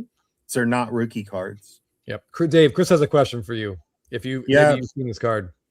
So the story that I've heard on this is that it got damaged like so bad and it wasn't replaced. Oh. So it doesn't exist is what I've heard. So and I'm not 100%. I'm not directly connected into the best Mookie collection, like kind of rarity and value wise in the hobby, but I'm connected to people who are connected to that person, and that person doesn't have it either. Okay. So the story I've heard is that it's gone, which may have fed why the debut that sold actually maybe went a little stronger than some people thought it was going to. So it was the story you heard is it was pulled, like was it found and it got damaged? Yeah, it got damaged post being pulled out. I don't know exactly what happened, but that it got damaged and they sent it back to see if they'd replace it, and they didn't. But like it happened early on, Right. Interesting. so it wasn't like a $20,000 card when that happened. Right. So they just got sent a replacement, something of what Topps thought was like equal Somebody value. else, yeah. Interesting. All right. Adaldus, I don't know the answer to this question. Dave, you might, someone in the comments might, but I don't know the answer. I don't know for sure. Bill would know the answer to that. Probably. All right. Hey, oh, and by the way, for the so Mello's asking about the Bobby Witt. It's a similar story. Oh, okay. Let me The grab belief is that somebody got it and it was goofed up and it didn't get replaced. I don't the Witt collectors that I know, none of them believed that it was still out there. Can you like I've never sent a damage, but like would they tell you like, hey, here's what you can get in exchange, or would they give you the option of sending you the original card back? Or is it just they have it now and it's gone? Like I think no. I think that I think my understanding was that on stuff like that, they just picked something else that they thought was the same value and sent it. And like normally they were pretty good about matching value. Yeah, I've seen some pretty good stories of people turning in a damaged stuff, but to turn in a 1-of-1, like a Bobby Witt 1-of-1, even if it's bent in half. I mean, Bobby Witt is somebody that you would have been like, yeah, like everybody knew who that was the second he made the majors. Yeah. I mean, if you don't like PSA, get Beckett, get someone to just slab it authentic. And that's all you need. It doesn't matter how damaged it is. Yeah. All right, I'm going to pull up my next Instagram thing, but before that, Timmy Two Hobbies, who I had the pleasure of meeting and who has absolutely massive biceps, unrelated to this. Dave, he wants to know what the spark was that made you get into Mookie. So it happened for me around. So originally I hated Mookie Betts, which makes this story so funny. I originally hated Mookie, and the reason I hated Mookie is when the Red Sox beat the Astros in the 2018 ALCS, there was a play where Mookie sort of kind of half jumped into the crowd and convinced the ump that he could have actually caught the ball on a home run. And so the ump called fan interference and cost us that home run and the runs, which ultimately ended up costing us the game. And I was like, what a poser. I'm like, good players shouldn't do stuff like that. But then, whatever it was, a year and a half later, when the Red Sox traded him to the Dodgers, I had actually started investigating, like, who's the next best player besides Mike Trout. Mm-hmm. And when I started looking at the stats, I was like, obviously I found Harper, I found Machado, but I also found Betts. And when I looked at, like, I was like, oh my gosh, like this cat's about to be going out to the Dodgers. Then I did a little bit more research on him, and I'm like, this is like a 5'9" guy that's a Gold Glove right fielder that's like, everyone in Boston loved him. They were sick that they let him go. And I'm like, this is the second best player in the game right now. He had just won his MVP a couple years before. And I was like, he's going to LA. He's going to be in the playoffs every year. Like, if anybody's going to have an opportunity to make a jump in the hobby, this is the dude. And so then it was just the more and more I kind of researched him, got to know him, like could kind of, no one ever had anything bad to say about him. He'd play multiple positions. He basically was like all about the team, otherwise largely pretty humble about himself. And that's just what got me going. And then Dodgers win the World Series in 2020. And I'm like, yeah, this is it. Yeah, he caught, like, he pulled like two Braves home runs back. And then made like another running catch and like doubled up Marcelo Zuna. Like he had a pretty incredible defense. Yeah, he had a fantastic 2020 World Series. And then so it just went from there. I mean, look, we all know, and I mean, you're a Braves fan, but if Acuna doesn't go 40-70, Mookie Betts is the MVP that year. Oh yeah, yep, absolutely. Like Mookie the next year, if he doesn't get hit in the wrist, I mean, at the All-Star break, Mookie would have been the leader in the clubhouse for that MVP. I Shohei ended agree. up winning it, but at that moment in time, before he got hurt, Yep. Mookie was actually leading the league in a couple of significant stats. Yeah, And it was absolutely. like, this is a guy. Yeah. And then they shifted him to shortstop, and he stopped hitting, unfortunately. Yeah, But and I don't something love it. weird there. Yeah, I don't love that at all. But okay, let's move on. Dave's IG is signed and slabbed. Mellow Cards was asking. It looks just like the hat that he's wearing. There we go. Okay. And yeah, SFO Red Sox fans, like, I mean, we could argue they got nothing of any value for Mookie Betts, and then they got nothing of any value for Chris Sale, and it's unfortunate. Yeah, like they were. I mean, at the time, you thought Verdugo was going to be something, and he just never got there. Yeah, as a Braves fan, I can tell you Verdugo is nothing. Actually,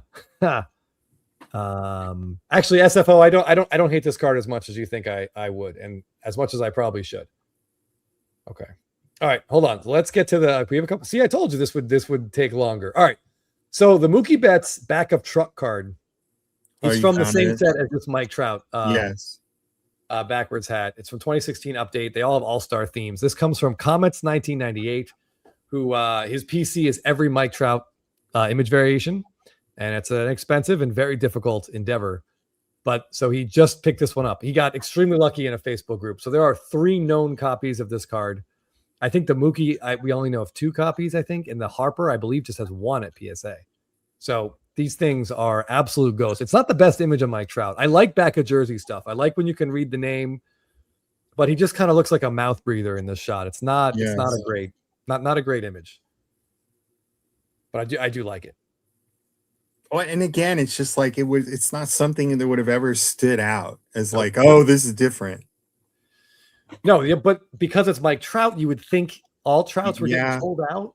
But yes, I would love to know. I waffle on this, Dave. I'd actually like your opinion. For SSPs, would you like to know specific print runs from Topps, or is it more fun? Is the mystery part of the fun of it?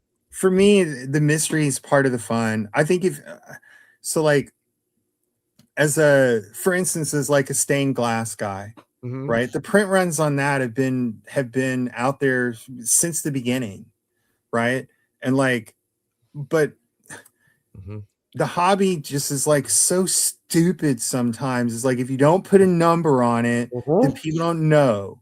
And like, if they don't know, then they can't really put a value on it. And if there's not a recent sale, then they don't have a comp. Then they also, it's like all that, like, to me, that's what makes some of that SSP stuff, throwbacks, things like that, so much more exciting to go after at times, because, you know, you've experienced this. Once you like dive down deep in this universe, you start kind of figuring out that like some of them are just like more rare than others. Like, this is an example. Like, it's not just an SSP. No, it's an SSSSSSSP. Right. Yep. And so like, to me, that mystery brings it some, you know, I don't know what the right word is, but I think that adds to the lore of some of those cards. Yeah, I think the mystery does help. And yeah, the inconsistency from year to year just makes it, and when they sneak something in there without like any sort of explanation, that's when it's it can be especially sort of, I don't know, rewarding is like a weird way to track that stuff down. But yeah, I am concerned, like, I don't know, never mind. But I do really like this Mike Trout card. And for Trout completists, like, this is, you got to have it, and like, gotta have it. So there's 3 copies. Comets 1998 that's unreal that they're he's got a PSA 8. I have a PSA 8, or Jeff and I have a PSA 8, and Cards and Crypto on Instagram has the one PSA 10, and that's it. Okay. I've never seen another one. Okay. So we'll see if even Homer Dome doesn't have one. That's how you know that. That's how you know it's tough. Yep. All right. What do we got here? Huh? Yeah, I mean, it's weird to me that Dodger fans hate the Padres so much. Like, when The Padres beat them like one time in their 50-year history. Doesn't matter. Yeah, it's just unnecessary. But anyway, all right. What do I have next here? Oh yeah, our very own Teapot. You talked about. I figured you were going to mention your Mookie Heritage Golds. I want to share this Teapot Pujols Heritage Gold. Yeah, when these were out of 5, these cards are they're special. But now that they're out of 50, they're just like any other gold refractor, and it's such a bummer. It is a huge bummer. They And left. again, I like reds, but like I like red refractors, but I liked them in chrome. Yeah, exactly.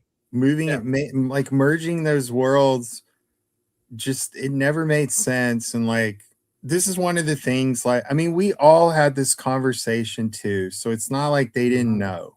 Yep. We told them until we were blue in the face, and anyway, they did listen on the Heritage Black refractors. They left those alone, right? But it's like they knew enough. They like gave us that. They're like, we're only going to give you one, and then they brought like Heritage doesn't even need that many chromes. We don't need reds. We don't need those speckles. No, and what was weird about Heritage too is they had red refractors in the earlier years.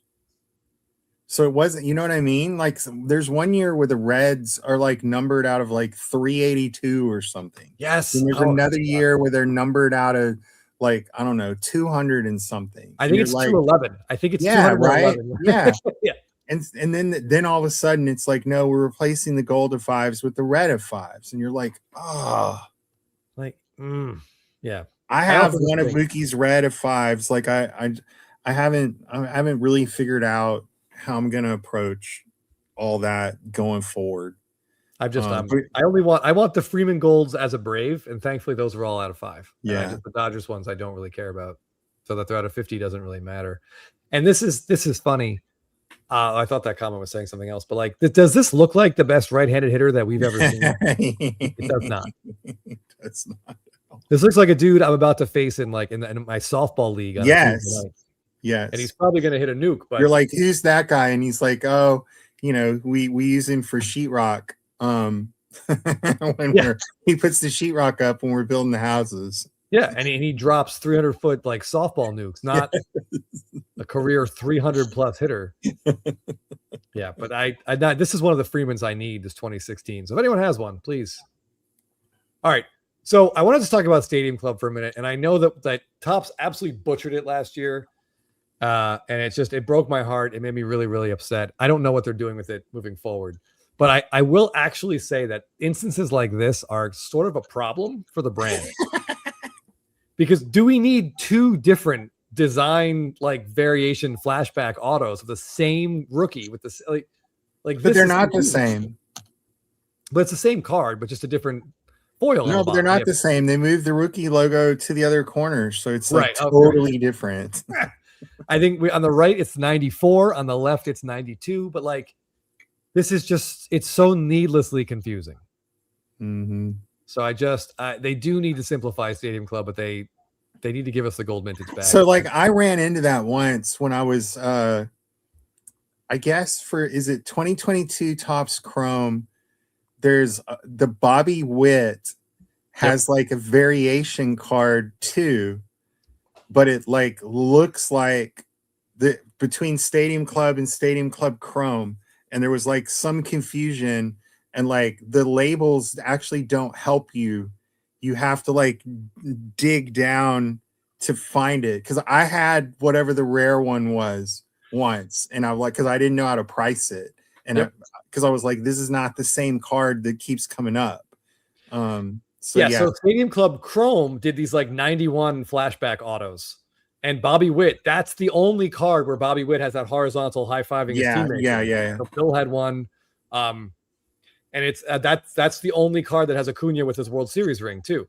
Their base rookie autos in that same set have a completely unrelated image. Yeah, I don't know why they did that, because all those cards were redemptions, and it really pissed people off. Somebody got fired again, and they're like, "Oh, I'll show you."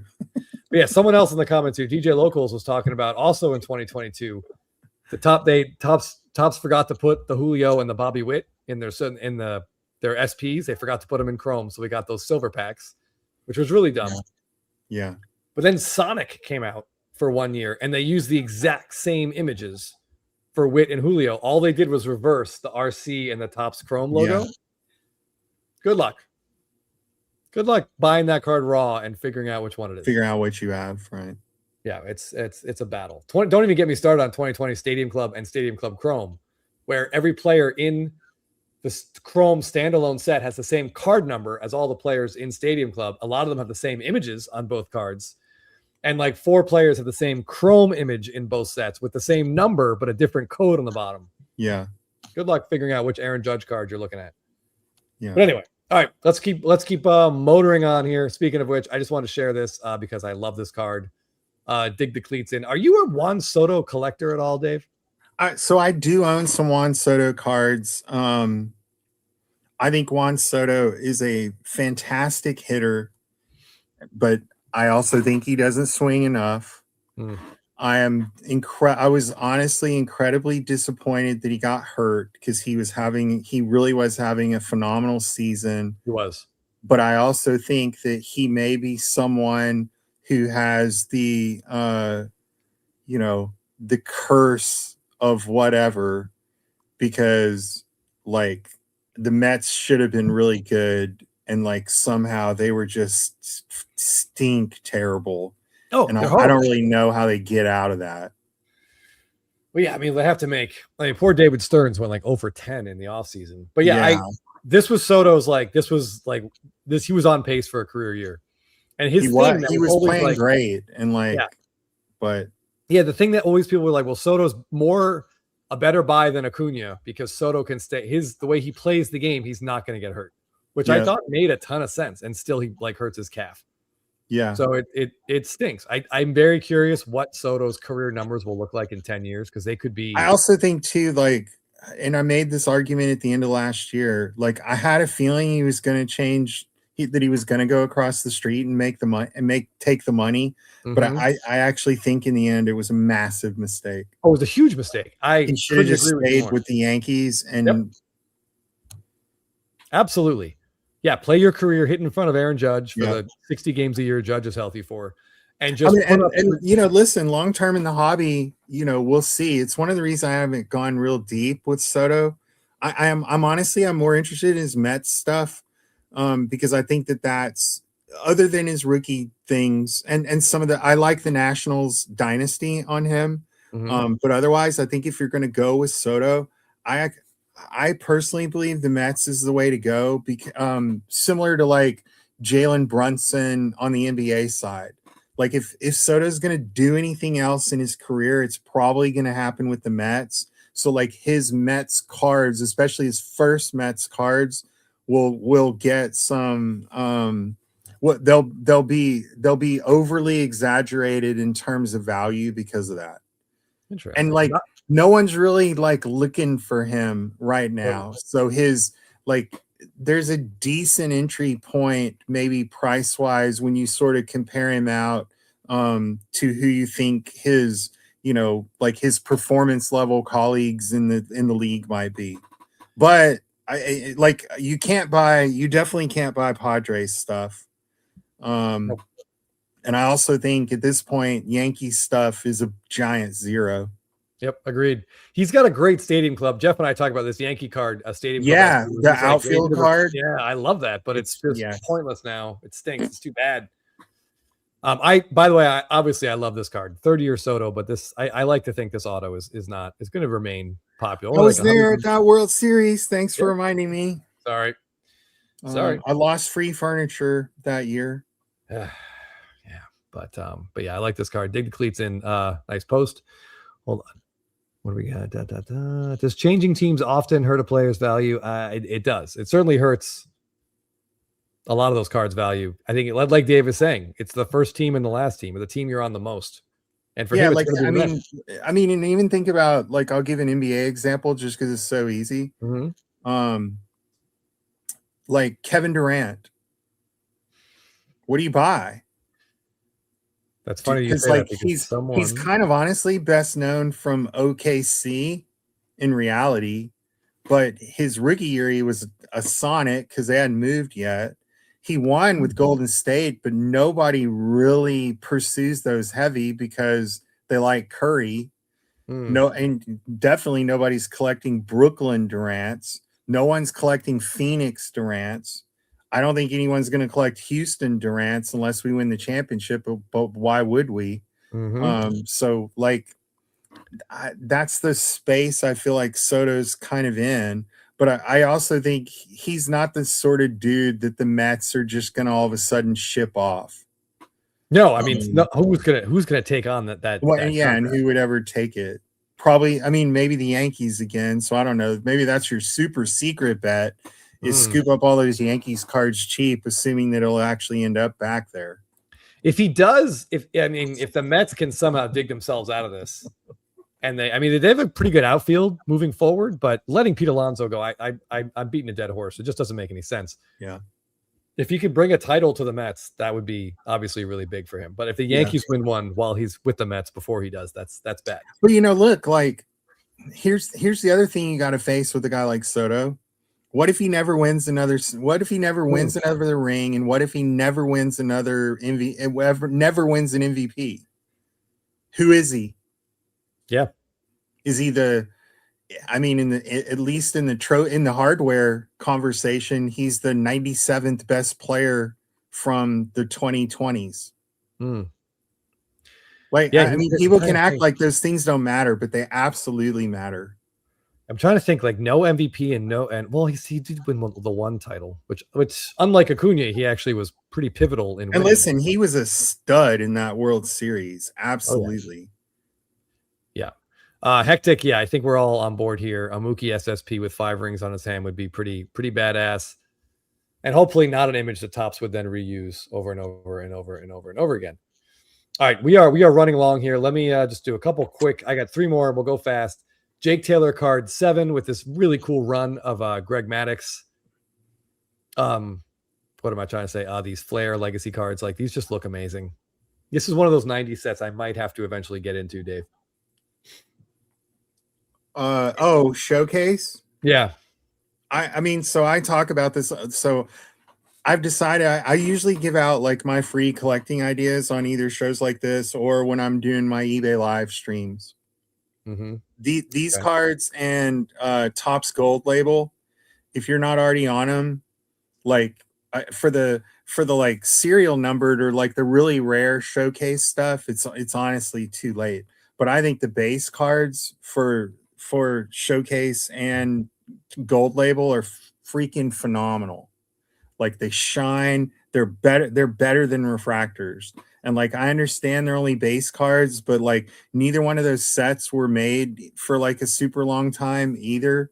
Yep. So like I think they're for a budget friendly, like really good looking group of cards. You cannot go wrong with this stuff. Totally agree. And I also, speaking of 90s cards, our good buddy Cava cards, I just want to show this platinum medallion Chipper Jones that we used for trivia. This is probably the set that the 90s set I'm most intrigued by because the images in it are fantastic. There's an Andrew Jones card where he's like climbing the wall that looks amazing. There's a really cool horizontal Greg Maddux one of these years. This is probably the set that gets me into it. Okay. All right, give me a second. Some people don't like the black and white, but all right. Nope. I love Chrome Platinum Anniversary. I just think there's too many parallels, and some of them are too weird. Yeah, and the completely are like, what are we doing? I don't even know what those are. All right. Okay. All right. So this is. Do you have any other Instagram posts you want to talk about? Because I'm at our. I had one. Yeah, let's do it. I actually had a couple. This is a simple one. The fake auction of the Cooper Flag debut at Alt. You saw that? No, I don't. Anything with basketball, I just move on. Yeah. Alt put up an auction to bid on the Cooper Flag debut patch card, assuming that they got it. And if they did get it, then your bids would be enforced. But if they didn't, I don't know what was supposed to happen. Anyway, it's a fake auction. So I don't know how. I don't even know what all that means. I feel like there's absolutely got to be a lawsuit coming at some point over this. Yes, I'm glad you mentioned that. This was absolutely a preposterous thing. I don't know who at Alt was agreed this was a good idea. Well, I think it was just. I mean, it feels like it was just a promotional stunt, and I guess in a hobby where like you can't do anything bad enough for people to really not like you, as some of those other companies we've discussed earlier would demonstrate. But yeah, it's just like it's just too weird. Yep. I think that sums it up nicely. Some Yeah. bald guy. And yeah, Lamar Donovan? Yeah, Jeff Wilson did an interview with the guy that pulled the card. I saw that was a fun little video. Okay. And then the other one I had was just a Chris Hoge thing, but it was a follow up to that PSA post. It's the other side of it. Oh, where like so basically Chris said price is the opinion of the importance of a card, but then he goes on and says a whole lot more, because a lot of people were posting that little piece of what he said. right. Is that on his story, or did he have like a post? It was on his story. Okay. All right, There may have been a post too, but I know it was on his story. This is who you're talking about, right? Yeah. Okay, so if you guys want, he's one of the card ladder guys. Okay. Or actually, it may be on Stacking Slabs. Oh, all right. Let me see. Hold on. Give me a second. You probably know him. I mean, I don't know him, but I've seen his. Know of him. Yes. We run in a little bit of different groups. I follow all these people that I really shouldn't. There it is. I'm just not good with names and like content like that. I think this is the video. Yeah. Yes, that's it. Yeah, but you can tell by like their faces. So like, Price is an opinion on the importance of a card, but then he tells you these other things. And like you can tell by their faces sort of what I put about it, which was like it's also a lot of other things, including the collective stupidity of the market that is interested in it. It's like you never really know exactly what you're dealing with. But to me, it was expansion again on the topic of earlier of like, if you're defining how good your collection is or what your worth is as a collector or your space in the hobby based on what your collection is worth monetarily, like you're totally missing the boat, which is actually the end of what Chris says. Yeah, I think you're not really collecting in a way. No. Hey, Rhymes with Roof, thanks for joining us. My advice to that is if you're following a bunch of those people, start unfollowing them and see how quickly your feed becomes a lot better. Like there were a bunch of people I was following that I didn't really like because I felt like they were semi-important hobby people. So I needed to kind of know what they were doing just so I had a pulse on what was going on. But what I found was like it was just ended up being a giant waste of time. And as soon as I turned those people off, like my feed got like 100 times better. All right. Yeah, I probably don't follow. I don't know. I don't consume enough hobby content. Filmington and Jeff, my Jeff, watch enough of that and sort of I get the notes on it. So I feel like I don't need to. I don't know. All right. So let's do our Instagram post of the week. Whether you agree with me or not, this was my favorite Instagram post I saw this week. So let me make sure I can work this properly. You're going to come down here. Yeah, I tell you. All right, where's the thing? This must be Thursday. No. This is like my eBay live. This is like my eBay live shows. I mean, people don't understand. There's a lot that's going on. Look, I'm not 25. Like this is hard for my brain to figure out. All right, here we go. Eric, Blabbin bounce Blabbin!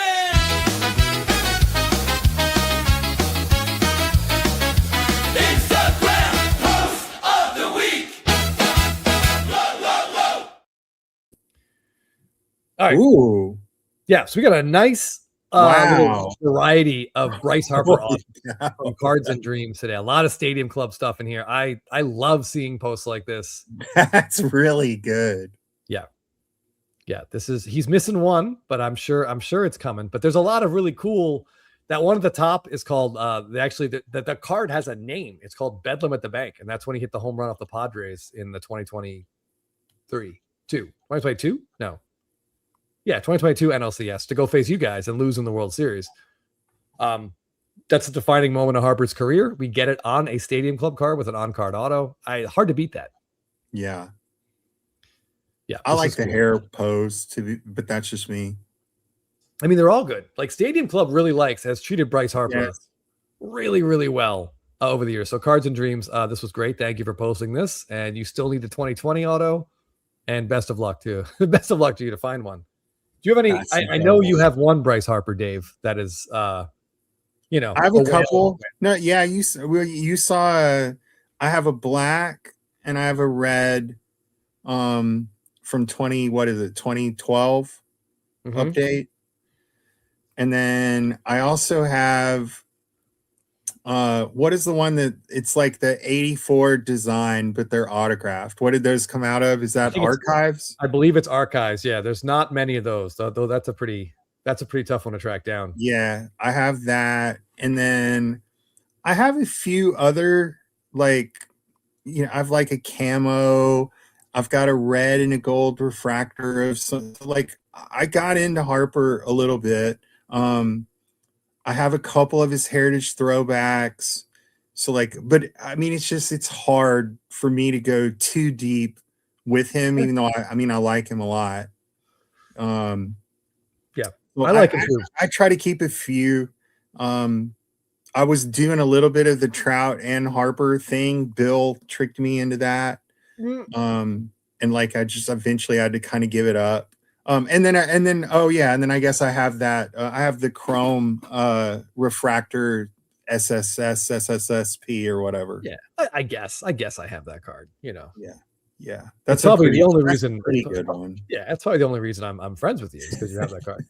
All right, so I think you were about to answer this question from Eric, I believe, when I cut you off. Oh, Um, I think it's impossible to buy cards on Instagram. What I found is like the majority of people on Instagram have been infected by the card bro syndrome.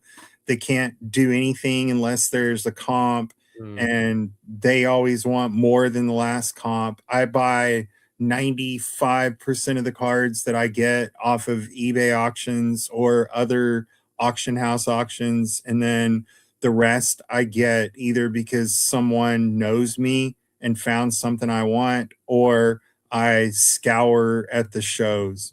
And I go to a lot more shows than other people do because I'm able to because of where I live. Gotcha. I actually I'm going to say the opposite. I buy a ton of cards through Instagram, and like if I see an eBay seller that has something listed and his name, I can find him on Instagram. Like I will usually do that. I will attempt to do that either way. Yeah. And then, yeah, just PayPal goods and services. If you're at all unsure, usually if you insist on that and they won't take it, that's how you know you shouldn't be buying from that person anyway. I will tell you, people, I don't take PayPal anymore. It's super rare. You have to be someone now that I know, even though it's friends and family. Like I'm trying to make people just Zelle me. Interesting. Okay. But so because I don't disagree with what you're saying. If it's somebody you don't really know, like you got a goods and services it, but so many people want friends and family. But then like I don't know. I've been a little leery of PayPal, so I'm just trying to move away from it altogether. Okay. I totally get that. But I feel like people like you and I, like we have, I don't know. We have like a following enough that yeah, people like can we're vouch easy for to us, find. like, That's what I always tell people is like if you're worried giving me friends and family, then like you just shouldn't be buying cards from anyone because like I'm not hard to locate. I'm the same, signed and slabbed on every single platform. There are dozens of people at every show who know me. And I don't need like vouch posts and stuff like that, but like I'm an very easy guy to run down. Yeah, people like you and I, like we can be found, and if we decide to steal someone's card or something, yeah, like we're throwing away a lot. Like we don't want to disappear. So yeah. But just be very, very be wary. Just be very. If you're not sure, PayPal goods and services is a good way to go. Yep. So who should we pay for? Yeah, definitely everyone else. If you don't know someone, goods and services, absolutely. There have been recent issues where I guess PayPal wouldn't even defend people who got ripped off. So which is why I think that's part of why I was trying to move away, and I think a lot of other people have been trying to move away as well. Yeah, it's just it's difficult to do anything online because it requires trusting people that you've probably never met in person. Yep. But try to, just be as wary as you possibly can be. Yeah. All right, we've been going for a long time. David, thank you very much. Thanks for Yeah, joining it's us. fun. Sorry it went so long. I didn't mean to. It's still but early for me. It's only 8:40. I got chicken chunk. I got a text from the wife. My chicken chunks are ready for me to put in the oven. Okay. East Coast people, thanks for sticking with us. I appreciate it. And I'll come back anytime. I know I pressured you a long time to bring me on, and I'm sad that Jeff wasn't here too. I would have enjoyed cutting it up with him too. So yeah, next time, or maybe when you go on vacation, I'll step in, and it'll be me and Jeff. Yeah, absolutely. No, yeah, I've been wanting to get you on the show for a while because you and I talk all the time, and we don't always agree, and that's good. I love to hear different points of view, and you get angrier than I do about some stuff. I get really, really angry about a small amount of things, but I feel like you have like a higher base level of anger about more things. Yeah, I mean, part of it's a Gen X deal, is what I tell people. I have a hate gene that comes along with that. But no, like I've always loved collecting this stuff, and I continue to just be beyond disappointed by the kind of how the companies have done things, and how ultimately they've incorporated social media away from people and stories that would actually be interesting, instructive, educational. And they focus on a group of people and how much certain cards cost. And like that's going to be a loser in the end, I think, for community. One of the things I've been saying a lot lately, we have a massive culture problem in the hobby right now. And I don't see an end to that anytime soon.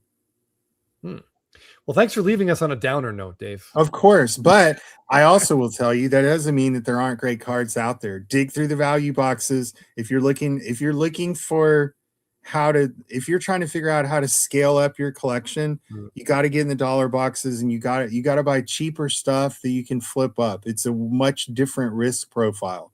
And it's a lot more fun. You'll meet a lot more interesting people that way.